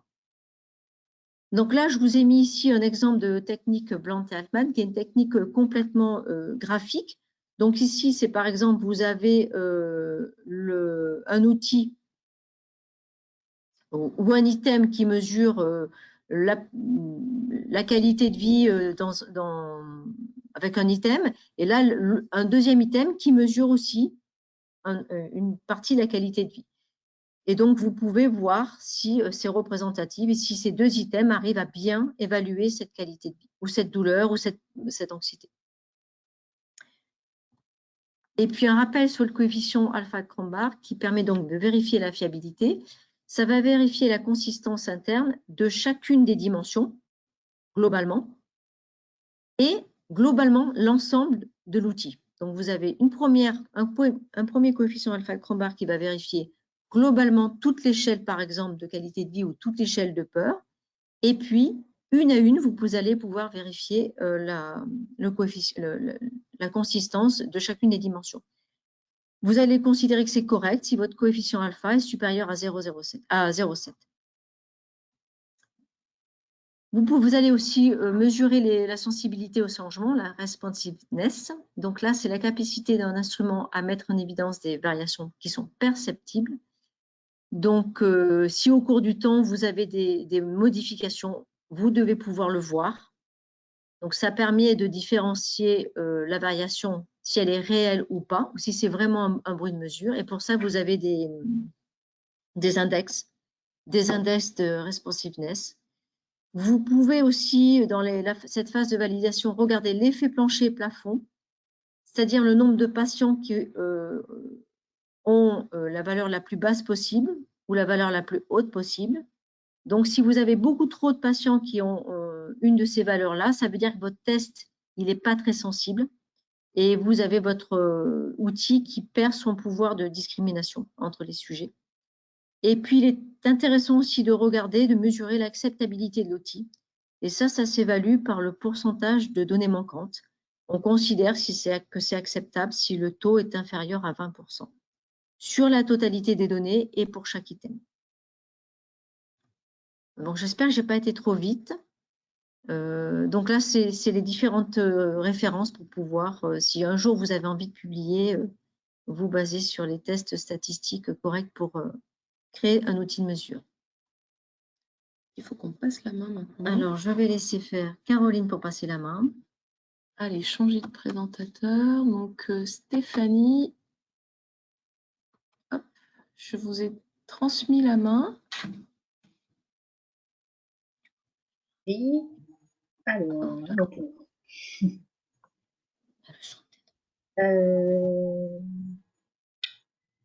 Est-ce que c'est bon? Oui, c'est bon. Oui. Peut-être je sais, il y a déjà eu quelques questions. Oui, donc là, je sais qu'il est. Oui, je peux attendre, bien sûr. Bah, après, peut-être on peut les reprendre à la fin. C'était juste plutôt plus une remarque et qui nous emmènerait peut-être un petit peu loin. En tout cas, déjà, merci pour l'exposé très, très complet et détaillé. C'est une personne, Blandine Solignac, qui demande, qui pose la question en fait de ces outils standardisés qui risquent à un moment peut-être de masquer d'autres complexités ou des choses comme ça. Et elle demande si une approche aussi issue des sciences humaines et sociales, telles que les entretiens qualitatifs, ne serait pas complémentaire de ces outils-là. Mais je pense que c'est des débats philosophiques et que ces outils, justement, servent à... Oui, très rapidement. Alors effectivement, ça peut faire l'objet de grandes et longues discussions passionnantes, mais non, c'est une remarque qui est tout à fait pertinente. En fait, il faut savoir utiliser les bons outils dans les bonnes situations et ne pas exclure l'un ou l'autre et les associer. Les outils, les échelles qu'on utilise, comme ce qu'on a présenté Claire et moi, c'est une utilisation très biomédicale finalement, ou une évaluation très biomédicale de dimensions qui relèvent souvent des sciences humaines ou des sciences humaines et sociales. Donc non, et Blandine, si j'ai bien entendu le prénom, fait une remarque extrêmement pertinente. Il ne faut surtout pas mettre de côté les approches qualitatives, les entretiens individuels avec du recueil de verbatim, des focus group, etc. Ce sont des approches qui sont complémentaires. Voilà. Mais après, on pourrait en discuter très longuement. C'est un sujet passionnant. Je ne sais pas si ça répond à la remarque, mais voilà, c'était pour faire bref. Oui, ça répond complètement à la remarque et c'est vrai que ça ouvre sur des... C'est même pas des débats, c'est juste complémentaire et c'est pas pour répondre c'est pour répondre à des choses des fois différentes. Et, je crois que l'outil, les échelles de mesure, en fait, vont pouvoir aussi objectiver un ressenti qu'on peut justement avoir par les entretiens. Donc, je pense que c'est à coupler pour justement un examen plus complet de l'état de la personne qu'on a en face, quoi. Donc, il faut absolument, oui, pas les mettre de côté. On va peut-être rendre la parole à ouais. Stéphanie. Ouais. Ok. Je coupe tout. Je peux y aller? Oui, c'est bon. Alors moi, je suis Stéphanie Thurier, je suis infirmière puéricultrice et je travaille aux urgences pédiatriques depuis bientôt 16 ans maintenant. Et j'ai été sollicitée pour vous présenter donc l'exemple de mon projet de recherche qui est le trouillomètre et qui est la validation d'une échelle d'auto-évaluation de la peur avec visage chez les enfants âgés de 4 à 12 ans. Et vous allez voir du coup par cette présentation que cela correspond à toute la partie méthodologique qui vient de vous être exposée. Alors, le constat, le point de départ, en tout cas nous pour notre projet en pédiatrie, c'est la partie enfants. Les enfants, ils nous disent « j'ai peur des piqûres, je ne veux pas de piqûres, est-ce que c'est toi qui vas me faire une piqûre ?» Et c'est très souvent conditionné par le vécu familial, par leur propre définition des soins ou qui peuvent se faire eux-mêmes de l'hôpital. Et avec leur imaginaire qui est débordant, ils vont arriver dans un état, des fois, voilà, de peur très exacerbée parce qu'ils s'imaginent des choses complètement fausses sur l'hôpital. Elle est encore malheureusement annoncée comme une menace, un peu moins, mais on a des fois encore, si tu n'es pas sage, la dame va te faire une piqûre. Et c'est notre rôle à nous de bien expliquer le bien fondé des soins et d'expliquer que ce n'est absolument pas une punition et que c'est pour permettre à l'enfant de comprendre ce qu'il ressent. Elle serait vécue, cette prise de sang, cette piqûre, comme une lésion qui serait faite de façon inconsciemment ou consciemment, on ne sait pas trop, mais comme une blessure volontaire portée par autrui. Et il se produit dès les premiers jours de vie, et en tout cas pour une naissance à terme, la première ponction veineuse a lieu à troisième jour de vie avec le test de Guthrie à la maternité. Mais pour les enfants nés plus tôt, avec comme la néonate ou la réa, ils sont tout de suite aussi sujets à avoir des soins techniques douloureux. Et donc, il se produit dès ces instants-là, en fait, une mémorisation et une intériorisation du soin et de la douleur. Et cela va être réactivé dès que l'enfant va être de nouveau confronté à un soin identique par la suite. Donc ça, c'est hyper important d'en tenir compte, effectivement, quand on va prendre en charge nos enfants, surtout dans ce contexte de peur. Le deuxième constat, c'est du versant du soignant qui va interpréter le ressenti de l'enfant. En effet, très souvent, on se demande, je ne sais pas s'il a peur, je ne sais pas s'il a mal. Comment est-ce que ce lien se fait entre les deux? Parce qu'elles s'intriquent l'une l'autre, hein, on le sait, mais tout simplement parce que le circuit de la douleur aboutit dans la région du cerveau où la peur prend naissance, c'est-à-dire au niveau de l'amygdale, dans le cortex préfrontal. Et quand on voit les modes d'expression qui sont similaires au niveau physiologique, verbal ou moteur, il nous est impossible en tant que soignant de pouvoir dire je pense que là, ces sueurs, elles relèvent plutôt de la peur ou plutôt de la douleur, ou les cris sont plus des cris de peur ou plutôt des cris de douleur. Ce qui nous amène effectivement à être totalement dans la subjectivité, dans l'interprétation et aboutit certainement encore à des prises en charge inadaptées des enfants. On peut se retrouver à, par exemple, mettre de la morphine à un enfant qui a peur et pour lequel la prise en charge aurait pu être toute autre si on avait pu l'identifier. Donc, une idée, elle vient donc d'une de mes collègues auxiliaires de puériculture qui s'appelle Sylvie, qui était accompagnée par le docteur Messager au tout départ de ce projet en 2001 et qui s'est demandé ce que je viens de vous dire. Est-ce que c'est de la peur? Est-ce que c'est de la douleur? Est-ce que c'est les deux? Et c'est elle qui a inventé ce trouillomètre. Elle l'a inventé parce que dans sa pratique de soins, donc il y a 20 ans, elle avait l'impression qu'on envoyait les enfants à l'abattoir, hein, elle le dit, peut sur le ton de l'humour, mais quand on a 4-5 soignants qui tiennent un enfant, c'est traumatisant pour lui, pour la famille, mais également pour le soignant de faire ce genre de soins. Donc, elle a créé son premier trouillomètre, qui est une échelle, donc recto-verso, avec d'un côté 4 visages pour la peur et 4 visages pour la douleur. Donc, je vais vous le montrer tout de suite. Donc, 4 visages d'une intensité croissante, bleu pour la peur, rouge pour la douleur. Elle en a fait donc une utilisation plutôt personnelle pendant 2-3 ans et la cadre supérieure de santé de l'époque s'en est rendu compte. Elle a trouvé que l'idée était très intéressante et elle a fait participer à un concours qui a obtenu donc un prix coup de cœur. Donc déjà, bon, on se dit oui, c'est intéressant, mais on n'était pas encore trop dans l'air du temps puisque pour ceux qui ne sont pas du public peut-être pédiatrique dans l'auditoire, il y a encore 20 ans, on pensait que les enfants n'avaient pas mal et ne mémorisaient pas cette douleur et n'avaient pas ils l'oublieraient en fait. Donc, on n'était pas encore à dire peut-être qu'il va avoir peur d'avoir ce soin. Donc, voilà l'état des lieux un petit peu du contexte au départ. Et moi, je vais arriver ensuite quand elle va partir à la retraite et qu'elle va me confier ce projet. Quand j'en entends parler, moi, pour la première fois, je suis étudiante infirmière et il ressemble à ce que vous voyez actuellement. Donc, 4 visages, plutôt adolescents, peu matures, pour la peur. 4 visages, il n'y a pas de score. Ou si on doit mettre un score, c'est plutôt de 1 à 4 ou de 0 à 3.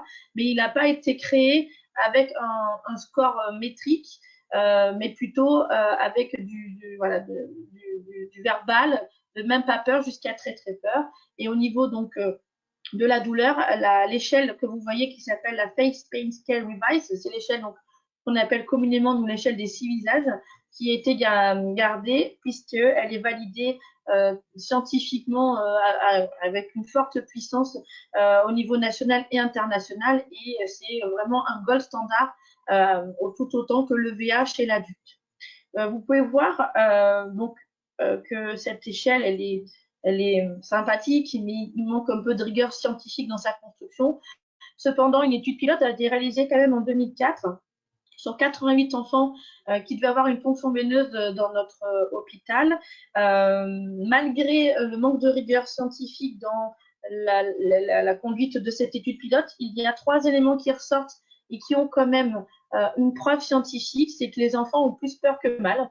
Le patch EMLA, donc le patch anesthésiant qu'on peut mettre avant la ponction veineuse, n'enlève pas la peur, et que les patients qu'on dit chroniques ont des scores de peur identiques à des patients qui ont une ponction pour la première fois. Ces résultats ont été présentés à un congrès de douleur en 2012 et on voit que le monde paramédical, on savait déjà trouver cette idée géniale, mais le côté médical aussi a commencé à se dire bah oui, c'est une vraiment bonne idée.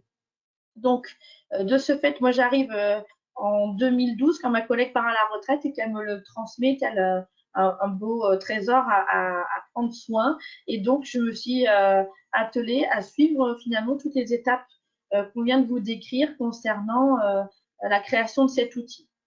Donc, qu'est-ce que j'ai dû faire? J'ai dû m'approprier le projet, donc faire une revue de la littérature plutôt complète, mais vraiment plutôt même des conceptuels. Donc, c'est quoi le concept de la peur? C'est quoi le concept de la douleur? Leur définition, leur mécanisme, leurs composantes comportementales, leur circuit au niveau neuroanatomique. Quelles sont les peurs plutôt spécifiques des enfants?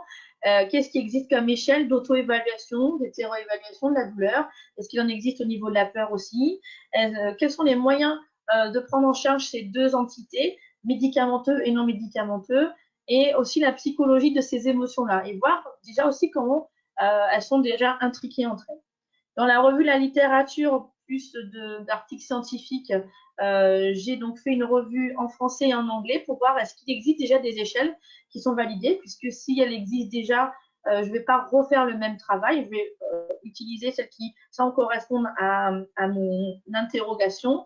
Et puis, sachant qu'il n'y avait rien qui existait, j'ai repéré les qualités et les défauts des échelles de douleur et de peur. Il y en a quand même une que j'ai pu retrouver, et j'en ai donc extrait des qualités.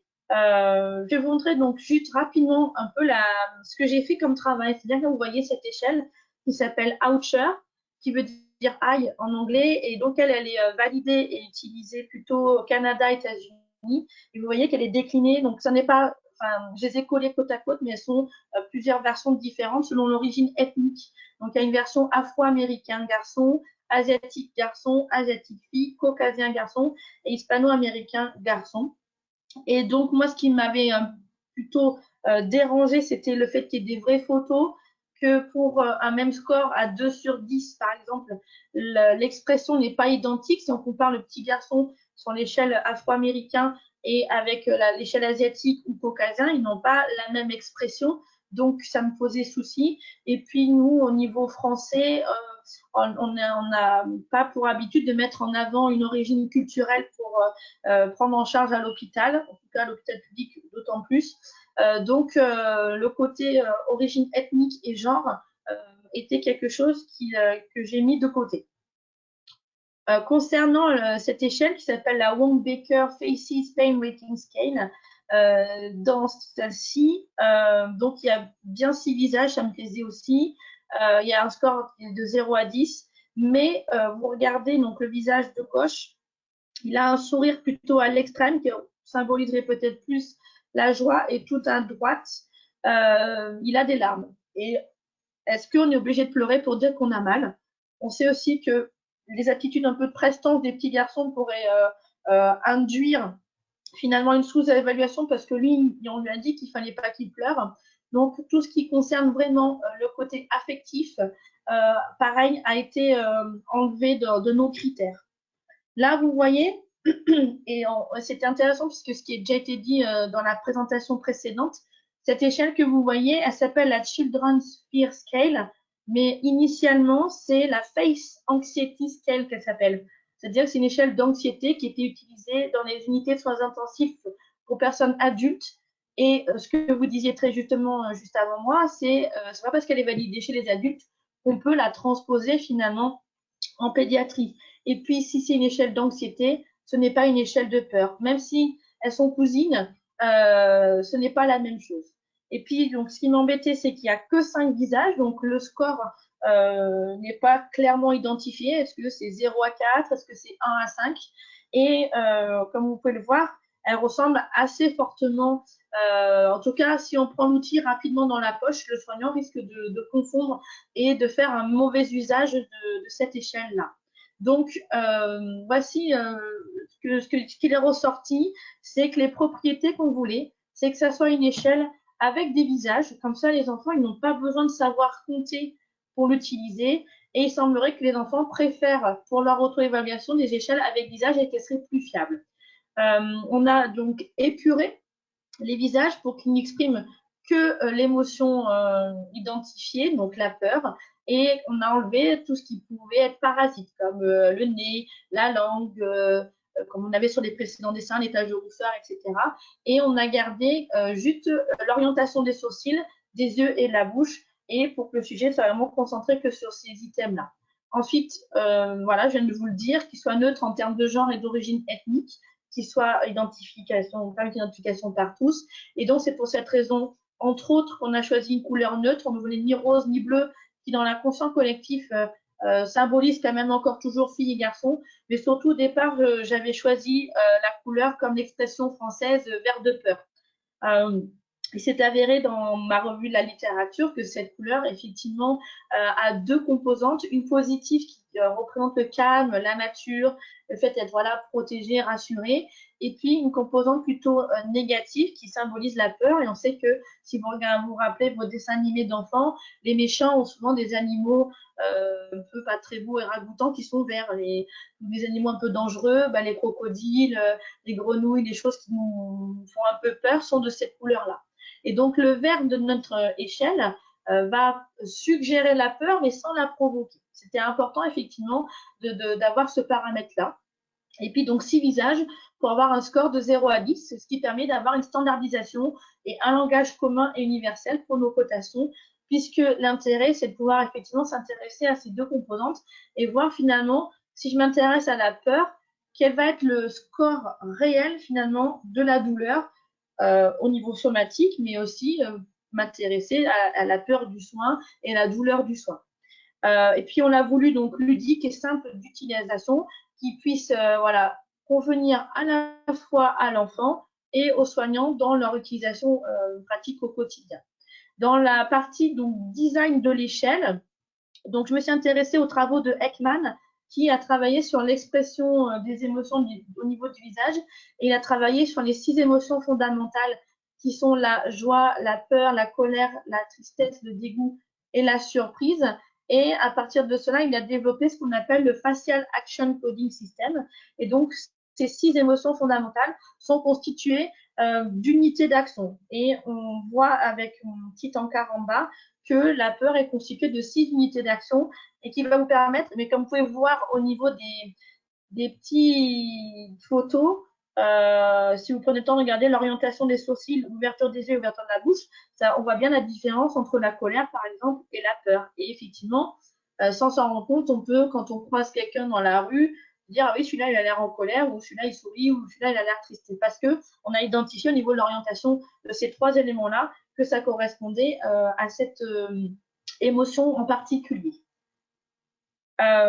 J'ai pas mis la diapo, mais c'est que du coup, ça m'y a refait penser. Mais une fois qu'on a eu fait notre graphisme avec l'infographiste à partir des travaux de Ekman, à partir des propriétés et de la couleur, je les ai testés auprès des enfants de mes collègues, donc un petit échantillonnage, voilà, pour savoir effectivement est-ce que ça paraissait partir sur la bonne émotion. Et puis surtout, ça m'a permis de me rendre compte comment j'allais formuler peut-être les questions pour aller faire les études ensuite au niveau de notre population d'études. Donc effectivement, je suis passée voilà, par toutes les étapes que l'on vous a décrites précédemment. Concernant la méthodologie de validation de cette échelle, je me suis inspirée de l'étude de Bierry, donc, qui a validé la Faces Pain Scale. Donc c'est l'échelle que vous voyez en haut qui comporte 7 visages. Donc c'est vraiment sur elle que j'ai calé ma méthodologie et que j'ai adapté pour la validation au niveau de la peur. Et juste en dessous, après, c'est l'échelle des 6 visages qu'on utilise actuellement dans notre pratique. Donc, comme on a procédé, on a pris les mêmes tranches d'âge, 4-6 ans, 7-9 ans, 10-12 ans, et les propriétés psychométriques dont on vient de vous parler, et qu'on va voir maintenant, ont été déclinées sous forme de jeu auprès des enfants, de façon à ce qu'ils prennent ça de manière plutôt ludique et non pas imposée comme un exercice. Et nous sommes allés auprès d'enfants non malades, de façon à ce qu'il n'y ait pas peut-être le fait de venir à l'hôpital, ça réactive ces premiers instants, premiers soins, et que ça puisse entraîner un biais dans leurs résultats. Donc, on est allé dans les écoles, qui est le milieu le plus neutre ou des enfants en bonne santé. Et puis, par rapport à l'étude de Bierry, on a rajouté, et ça a été très bien décrit précédemment, une étape donc de validation de la faisabilité directement pour voir si l'échelle était valide également sur le terrain. Donc, voici les petits exercices qu'on a proposés aux enfants. Donc, déterminer la validité de l'expression de peur, effectivement, ce que l'on vous a dit précédemment. Est-ce que cette échelle est bien censée représenter de la peur? Et donc, on a demandé aux enfants, donc il était vraiment présenté comme ça, l'exercice, il y avait l'échelle, et on lui expliquait, voici un bonhomme, il ressent quelque chose de plus en plus fort, est-ce que tu peux me dire, à ton avis, s'il a peur, s'il est triste, s'il est surpris ou s'il a mal? On leur disait bien qu'il n'y avait pas de bonne ou de mauvaise réponse, et que la bonne réponse était ce que lui ressentait comme étant voilà, de son propre choix.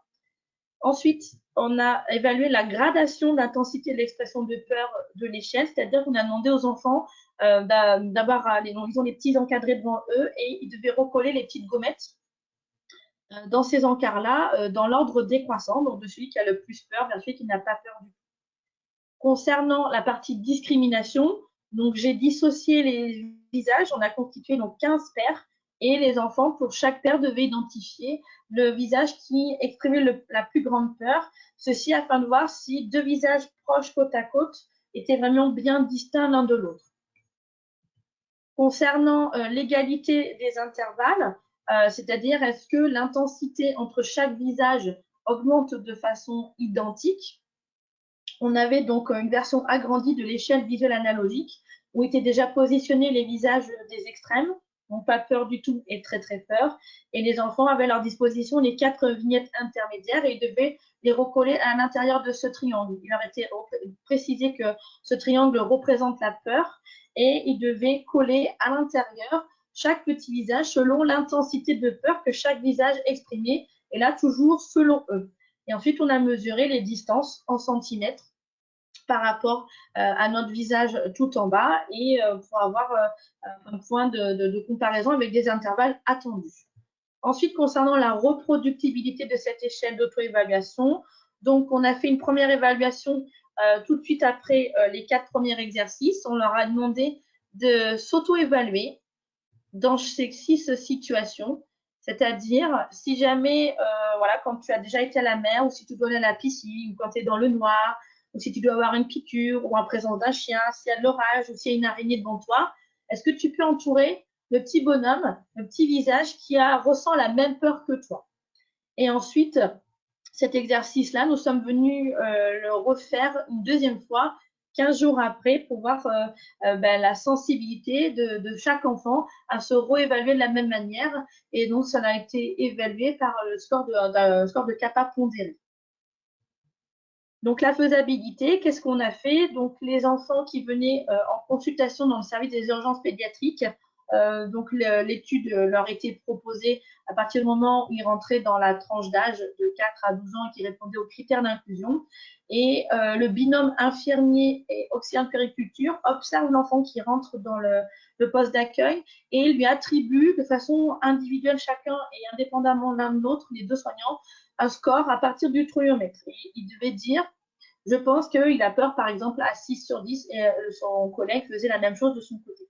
Ensuite, on demandait à l'enfant quel était son score de peur par le simple fait finalement d'arriver ici à l'hôpital.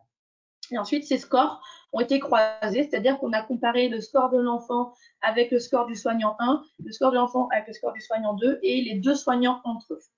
Il était demandé que si l'enfant mettait un score supérieur ou égal à 2 sur 10, on devait lui demander de quoi il avait peur précisément et on évaluait donc la douleur en parallèle avec l'échelle des 6 visages. Notre population d'études, donc, qui sont âgés de 4 à 12 ans, en milieu neutre, donc scolaire, pour la partie psychométrique. Les écoles ont été recrutées en mars 2014.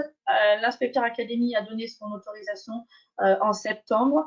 J'ai étudié les rythmes scolaires et comme ça, on a pu définir les meilleurs moments aussi pour pouvoir intervenir dans les classes dans la journée, qu'on soit bien au maximum de leur capacité de concentration. Donc, on sait que par exemple, il faut éviter d'y aller les lundis parce que tout le monde, que ce soit adulte ou enfant, on est tous désynchronisés. Donc, on a privilégié les mardis, les jeudis matins, et plutôt à partir de 9h, 9h30. Et j'ai pu aussi voir qu'il fallait maximum 30 à 40 minutes pour avoir un taux de concentration maximum. Donc, c'est sur ces choses-là qu'on a défini avant d'aller dans les écoles. Voilà, comme vous pouvez voir sur ce petit diagramme que j'ai récupéré de l'IUFM Poitou-Charentes. Au niveau des critères d'inclusion, donc il fallait 483 enfants, ça a été défini par le biostatisticien et notamment à partir de l'exercice 4 où il fallait recoller les visages dans le triangle, et c'est lui qui a fait que le nombre de sujets nécessaires était plus important. Les critères d'inclusion, donc des enfants âgés de 4 à 12 ans, scolarisés dans l'un des établissements scolaires recrutés, autorisation d'un des parents bien évidemment, et puis pour la partie hôpital, enfants affiliés ou bénéficiant d'un régime d'assurance maladie. Critères de non-inclusion, c'est tout trouble psychomoteur qui empêche l'utilisation et la compréhension de la consigne. Et puis, bien évidemment, pour l'hôpital, tout enfant en situation d'urgence vitale, ou en tout cas, par exemple, une fracture déplacée qui empêchait l'utilisation de l'échelle et en tout cas la priorité et la prise en charge de sa douleur. Le protocole de recherche, donc nous sommes allés dans les écoles du 3 mars au 28 juin 2016, selon un planning que nous avions prédéfini avec les enseignants et les directeurs à la fin de l'année 2015. Il y a eu 484 enfants inclus dans 7 écoles de la Haute-Vienne. On a une très belle adhésion des enfants au jeu. Vous voyez qu'il y a une passation finalement très rapide, seulement 20 minutes par classe pour les primaires et 15 à 20 minutes par enfant en maternelle. Et on avait prévu des temps 2 fois plus longs, donc finalement ça s'est passé plus rapidement prévu. On l'explique certainement par la bonne compréhension des consignes et le côté plutôt ludique. Il y a une belle relation qui s'est créée avec les enfants, qui étaient contents de nous retrouver, donc ça faisait plaisir qu'ils n'aient pas peur finalement des dames de l'hôpital qui venaient les voir dans leur environnement. Il y a aussi une belle adhésion de la part des enseignants au projet, et ceux dès le début qui ont vraiment compris finalement l'intérêt qu'il allait avoir pour cet outil dans notre pratique. Et puis aussi, voilà, c'est pas rien, mais un retour très positif des collègues qui ont vécu avec moi une belle expérience. Il y a une infirmière et une auxiliaire de puériculture, qui sont venus avec moi, pas forcément à toutes les dates, mais qui ont pu venir et qui, comme moi, ont eu ce petit moment un peu de bouffée de chaleur, de voir l'enfant en bonne santé, qui nous changeait de l'enfant malade à l'hôpital. Le seul mini bémol qu'on a eu, c'était la difficulté dans l'obtention des autorisations des parents parce qu'ils avaient oublié de remplir le papier. Il y a eu très peu de refus. C'était plus, ils ont mis le papier de côté, puis j'en remplirai plus tard, et finalement, ça n'a pas été rempli. C'est pour ça qu'on a dû rajouter une école et on a dû faire un amendement au protocole, mais ça ne posait aucun souci. Je vous présente Lucie, qui était donc au CE2 sur l'année scolaire 2015-2016 et qui est en train de réaliser l'exercice numéro 2, c'est-à-dire de recoller les visages dans l'ordre décroissant. Ces photos ont été faites, bien sûr, après avoir fini toutes les étapes de validation, de façon à ne pas la déconcentrer, ne pas déconcentrer les autres enfants et risquer de biaiser les résultats. Concernant les inclusions à l'hôpital, elles ont été réalisées du 10 au 23 septembre de manière très rapide. Il y a eu 60 enfants inclus, 20 par tranche d'âge. Accueil très positif donc, de l'ensemble de l'équipe, puisque c'est voilà, une problématique qui nous concerne vraiment dans notre quotidien de soins auprès des enfants. Les inclusions ont été rapides. On voit aussi un accueil très positif des parents. Tous les parents ont dit oui pour participer à l'étude. Quasiment la totalité des enfants ont pu faire l'évaluation, on va voir les résultats juste après. Et ce qui était aussi très riche dans les échanges avec les parents, c'est que ça a permis de verbaliser certaines peurs et favoriser des échanges. Ils étaient vraiment très très contents que nous abordions cette thématique-là. Alors les résultats de l'étude concernant l'exercice 1, donc on a recueilli les résultats concernant donc la douleur, la peur, la surprise et la tristesse. Ces 4 émotions ont été choisies puisque au niveau des expressions du visage, elles peuvent se confondre et par exemple la surprise a 4 unités d'action, si vous vous rappelez ce que je vous ai montré, et elles sont toutes les 4 identiques à 4 parmi les 6 de la peur. Donc ça permettait effectivement de pouvoir vraiment faire cette fameuse validation de la validité et notre échelle de peur est bien une échelle de peur comme vous pouvez le voir. La petite ligne en pointillé, c'est la ligne de valeur théorique, c'est-à-dire que si tous les enfants avaient répondu au hasard, on aurait eu 25% pour chaque émotion. Et là, on voit bien que de façon très représentative, ils ont choisi la peur. Le petit P que vous voyez au-dessus, ça veut dire qu'ils n'ont pas répondu au hasard et qu'ils étaient intimement convaincus que c'était bien de la peur lorsqu'ils ont choisi cette émotion. Tout comme ils étaient intimement convaincus que c'était la douleur ou la surprise et la tristesse quand ils ont choisi ces émotions-là. Mais elle est largement identifiée comme étant la peur et nos scores sont identiques à ceux de l'étude de Derry qui, pour eux, du coup, ont validé leur échelle de douleur avec un pourcentage de même ordre. Concernant l'exercice numéro 2, donc c'était le fait de reclasser les visages dans l'ordre décroissant. Vous voyez donc que les petits, les 4-6 ans, n'ont pas tous réussi, n'ont pas atteint les objectifs qui étaient voilà, plutôt de l'ordre comme les 7, 9 et 10-12. Cependant, on est quasiment à 50%. Donc, on pourrait attribuer peut-être ces résultats à l'immaturité intellectuelle, comme on peut retrouver dans la sériation de Piaget qui nous dit qu'effectivement, c'est plutôt voilà, vers 4-5 ans, 5-6, qu'ils arrivent bien à avoir les ordres de grandeur et l'ordonnancement. Mais voilà, les résultats ne sont pas si inintéressants que ça, sachant que vous allez voir par la suite, ils ont seulement, j'allais dire raté, mais en tout cas moins bien réussi cet exercice-là. Les 4-6 ans, ils ont réussi tous les autres. Ce tableau-là représente la population globale, mais les tableaux pour les tranches d'âge sont quasiment similaires au niveau des résultats. Ce qui est intéressant de regarder, c'est la diagonale ici, vous voyez ma souris, puisque ça permet de voir entre 2 visages qui sont côte à côte, est-ce que les enfants ont bien identifié que c'est celui qui est à droite qui a bien plus peur. Donc là, on voit bien que le visage 2 a bien été identifié comme celui qui a plus peur que le 1, le 3 que le 2, le 4, etc. Et on voit cependant qu'il existe une petite confusion entre le visage 5 et le visage 6, mais ce résultat est quand même scientifiquement plutôt bon. Et surtout, quand on regarde par tranche d'âge, on voit que plus l'âge est grand et plus ce score-là est fort et on est proche des 75% de réussite. Donc, ce qui est un très très bon score et qui montre que le visage 6 est bien identifié comme celui qui présente la plus grande peur. Concernant l'égalité des intervalles, donc les distances obtenues étaient bien dans les intervalles attendus et surtout l'intervalle moyen entre les positions moyennes et de 4,7 cm. Et comme je vous l'ai dit, en fait, on attendait tous les 5 cm. Donc, ce qu'on peut en conclure, c'est que notre échelle est bien calibrée.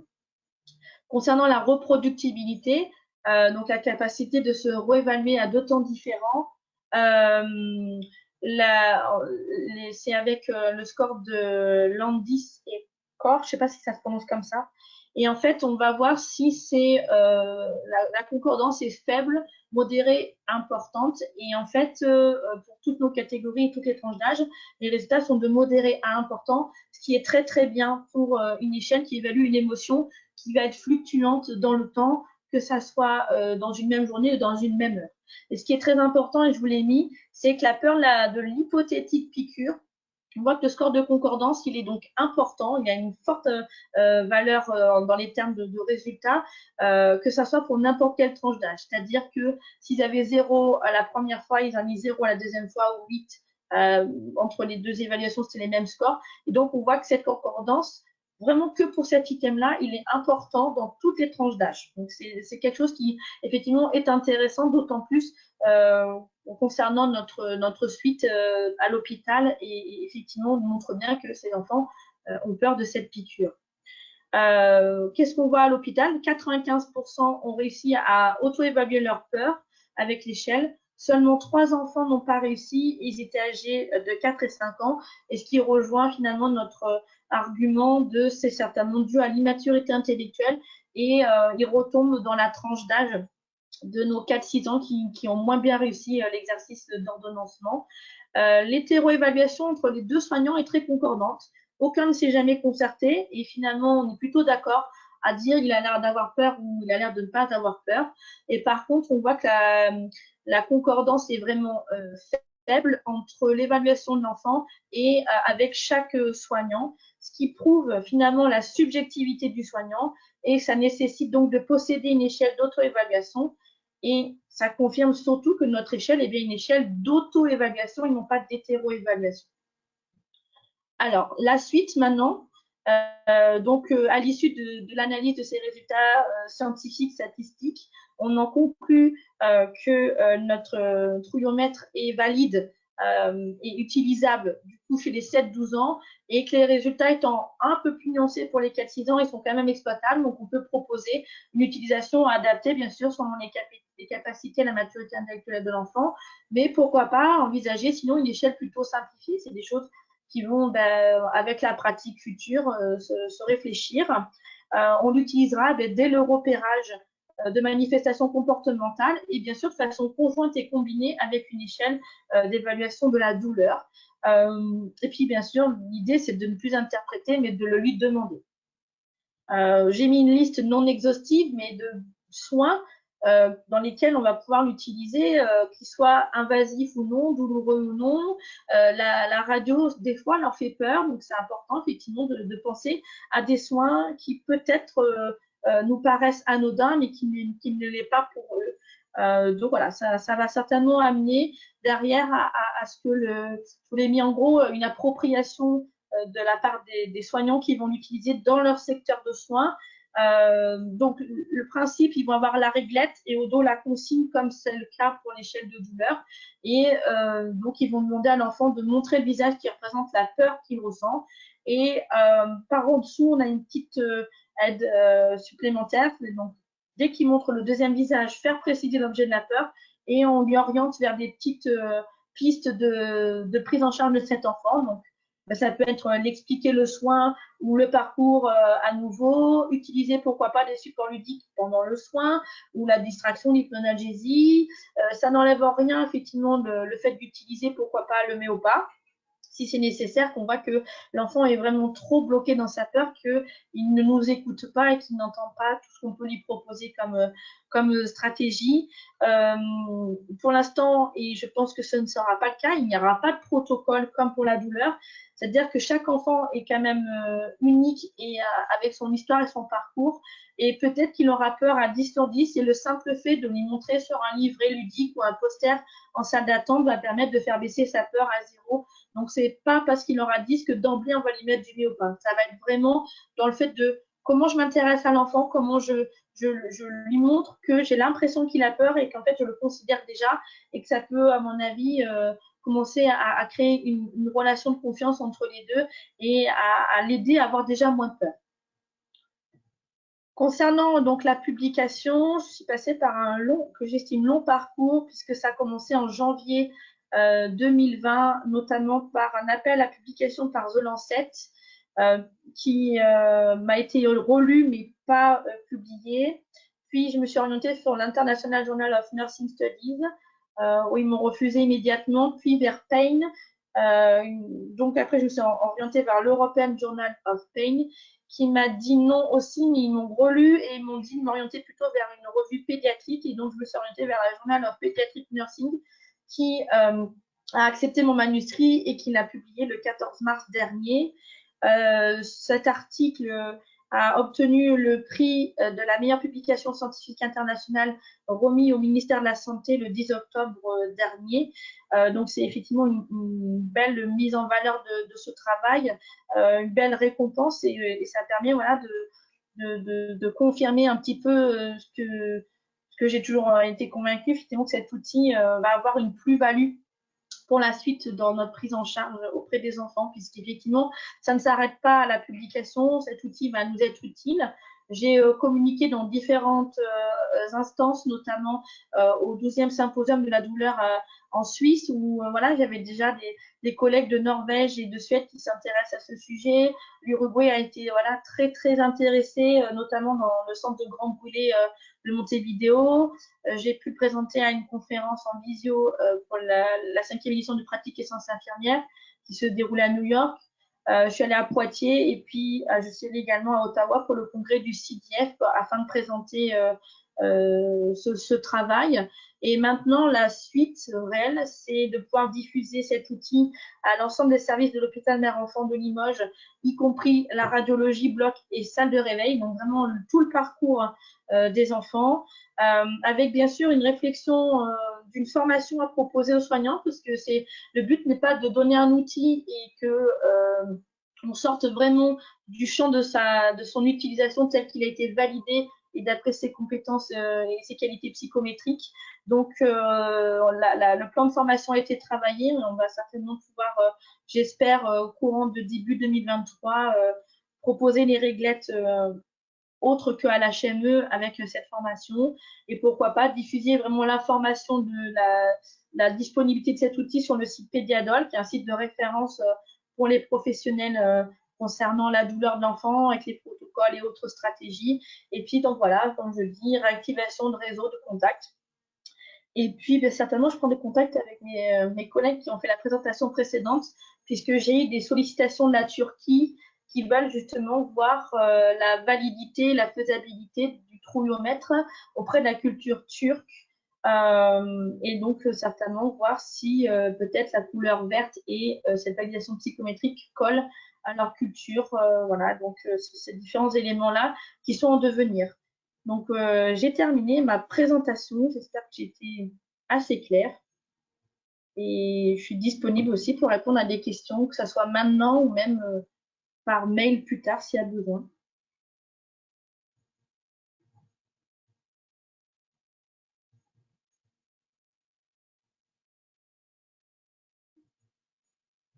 Je vous ai endormi?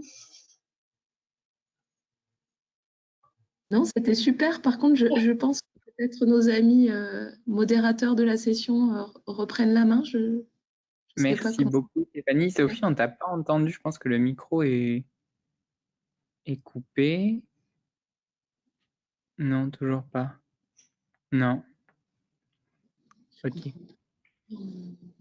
Bon, du coup, merci beaucoup, Stéphanie. Merci beaucoup, Caroline et Claire aussi pour vos présentations qui étaient éclairantes. Et c'est vrai que le côté mise en pratique derrière apporte aussi également. Vous avez beaucoup de messages de félicitations dans le chat et des remerciements. Pour l'instant, il n'y a pas de questions supplémentaires. Peut-être si les participants ont des questions, les poser dans l'onglet questions du webinaire. sinon, on a quand même un tout petit peu dépassé notre timing initial. Ouais, mais ça va. Hein. Oui, ça va? Ouais, j'aurais pu Non, faire non, pire. Hein. c'était. Est-ce que vous m'entendez là du coup? Oui, ça y est. Ah, voilà, moi j'ai réglé mes paramètres. Non, c'est incroyable de voir que un petit outil comme ça, six visages qui ont l'air simples, tout le travail qui est en amont, je trouve que euh, c'est passionnant. C'est une démonstration en plus euh, du parcours pour la construction de ces échelles. Je trouve que c'est à la fois pédagogique et puis maintenant très utile d'après tout ce que vous dites, le succès qu'a cette échelle ou en tout cas l'intérêt que plein de structures manifestent pour cet outil, c'est vraiment incroyable. Donc moi, je vous félicite et j'ai toujours plaisir à vous écouter, à vous entendre. Et puis d'autant que là, vous vous êtes rendu disponible 2 heures alors que voilà, on sait que les soins en pédiatrie, là en ce moment, c'est un petit peu compliqué. Donc on vous remercie d'autant plus. Et puis du coup, l'exemple venait très bien après les explications plus théoriques sur la conception d'outils. Donc je pense que là, on a eu vraiment un excellent webinaire que je regarderai moi-même aussi lorsque j'accompagne des équipes ou quoi, où on cherche vite fait un outil comme ça pour valider quelque chose ou dans le cadre d'un projet de recherche. Donc, chaque fois, prendre le temps de bien sélectionner l'outil et de voir à quoi ça correspond. Je trouve que c'est vraiment, ce webinaire était super, super enrichissant. Merci. Je regarde, je pense qu'il doit y avoir peut-être des questions, le temps peut-être de digérer toutes les informations, c'est peut-être pas évident pour les participants. Éventuellement, ils nous feront des retours pour poser d'autres questions ou vous ressolliciteront pour, pour d'autres sessions parce que vraiment, c'était super. S'il n'y a pas de questions maintenant, oui, je confirme. N'hésitez pas à nous solliciter par la suite. On est tout à fait disposés et disponibles un peu moins, ça dépend des moments, mais en tous les cas, disposés à nous mettre à votre disposition. Et puis, je saisis l'opportunité que j'ai d'avoir la parole pour féliciter vraiment Stéphanie pour ce magnifique travail, parce que vraiment, alors, on l'avait suivi un peu loin, parce qu'on l'a vu au Conseil scientifique et méthodologique passer ce projet. Et c'est la première fois, moi, que j'ai l'occasion d'écouter tout le cheminement et tous les résultats. Donc, pour nous, c'était super enrichissant aussi. Et vraiment, c'est un magnifique travail d'une très grande qualité avec vraiment un exemple à suivre. Voilà, donc, puis quand on voit que c'est possible, c'est encourageant pour voilà, d'autres initiatives pour d'autres équipes, je pense. Donc, vraiment, bravo. Oui, effectivement, c'est possible. Faut pas que ça effraie parce qu'effectivement, il y a quand même un long parcours, mais je pense qu'une fois maintenant qu'on est un peu mieux rodé aussi, voilà, on a essuyé un peu les plâtres de la recherche infirmière quand j'ai commencé. Donc maintenant, je pense que c'est des choses qui vont aller beaucoup plus vite, même pour sélectionner les revues dans les publications et ce genre de choses. Donc, c'est que si quelqu'un ici dans les personnes qui ont participé s'interroge et ont envie, il faut vraiment pas se sentir, comment dire, découragé parce que ça vaut vraiment le coup. En tout cas, si on a une idée qui paraît être vraiment des plus pertinentes et indispensables pour parce que moi je l'ai pas fait pour moi, hein, je l'ai fait vraiment pour la prise en charge des enfants. Et bien sûr, je prends les compliments et je crache pas dessus. Et ça me fait hyper plaisir d'avoir eu un prix au ministère et de vous rencontrer vous par visio et que vous me fassiez ce compliment-là. D'autant plus que vous m'avez vu au CSM et que ça n'avait pas été une belle expérience pour moi. Et bien du coup, je sais que voilà, le cœur du cœur, c'est qu'on va vraiment mieux prendre en charge nos enfants parce qu'on va pouvoir coupler ces deux paramètres. Donc, si dedans, nos participants, voilà, je m'interroge, la prise en charge de tel patient dans tel contexte. Et ouais, je pense qu'il n'y a pas d'outil adapté et j'ai vraiment envie de créer le mien. La présentation précédente, effectivement, a vraiment bien montré un peu le fil que moi j'ai suivi. Alors, j'avais d'autres références biblio et il y en a certaines que j'ai aperçues vite fait qui correspondent à ce que j'ai suivi. Et ça vaut vraiment le coup. Il faut se faire accompagner par les membres des JRC de notre région qui sont tous, pour le coup, hyper maintenant à la pointe de cet accompagnement de la recherche et de toutes les étapes. Donc, faut vraiment, si on est convaincu de l'idée, ne pas la laisser dans un placard, ça c'est sûr. C'est un point important, c'est savoir faire appel à de l'aide, parce que parfois on reste dans son coin, on ne sait pas trop comment se dépatouiller, et je crois que c'est un point essentiel. D'où l'intérêt de ces webinaires aussi, je pense, effectivement, de montrer qu'il y a des personnes compétentes, disponibles, et que les choses sont possibles et sont faisables. Hein. Alors, je dis pas que j'ai pas été découragée par moment et que j'ai pas pleuré par moment, mais parce que l'issue est belle et parce que le projet, l'idée est géniale au départ, et c'est pas la mienne. Donc, la preuve en est que j'ai aucune raison de me la raconter. Hein. Il faut vraiment s'accrocher et vraiment s'entourer, parce qu'il y a des phases où effectivement on a envie plutôt de rester dans son coin. Et moi, quand j'avais les refus de publication, finalement, il y a Jean qui est venu me tendre la main, il y a Pascal à Limoges, et puis c'est là où je suis repartie. On a trouvé la revue à ce moment-là. Donc finalement, il faut y croire et se faire accompagner. Et quand voilà, on doute, il y a forcément quelqu'un qui croit aussi dans notre projet et qui va avoir l'énergie pour nous rebooster et repartir. Les refus de publication, ça arrive à tout le monde, même aux grands professeurs. Hein. Oui, mais ça fait mal. Ouais, c'est désagréable. C'est toujours désagréable. Mais tout le monde y passe. Même nos grands chefs. Il y a un grand professeur devant. C'est ça. Donc ça, faut pas se laisser. Mais pas qu'un refus, ça peut être 1, 2, 3. Donc c'est un article. Je crois qu'on a perdu. Enfin, sur la caméra, on a perdu. Qu'on a perdu Sophie. Ah, la revoilà. La revoilà. Non, je suis encore connectée, c'est juste mon réseau qui est un petit peu difficile, mais j'étais très attentive à ce que... Oui, j'étais très attentive à ce que vous disiez, notamment aussi sur les échecs qui peuvent décourager. À un moment, on essaye d'avoir des mots de consolation derrière, parce qu'effectivement, il y a toujours quelqu'un pour y croire à la place de vous quand, quand c'est un petit peu compliqué. Des fois, ça prend du temps. Des fois, il faut se poser un petit peu, ressortir, laisser poser 1 an et puis on y retourne. Mais en tout cas, vous êtes un bel exemple de persévérance. Et puis, voilà, j'espère qu'au-delà, voilà, de ce travail, il y a aussi tout ce plaisir qu'on a à être reconnu et voilà, voilà, on encourage tout le monde à s'engager dans la recherche tout en n'étant pas naïf sur les difficultés, mais en disant voilà, travailler en équipe aussi, c'est vraiment aussi le maître mot et voilà. C'est ma cadre de santé qui m'a prêté son bureau. Oui, allez-y.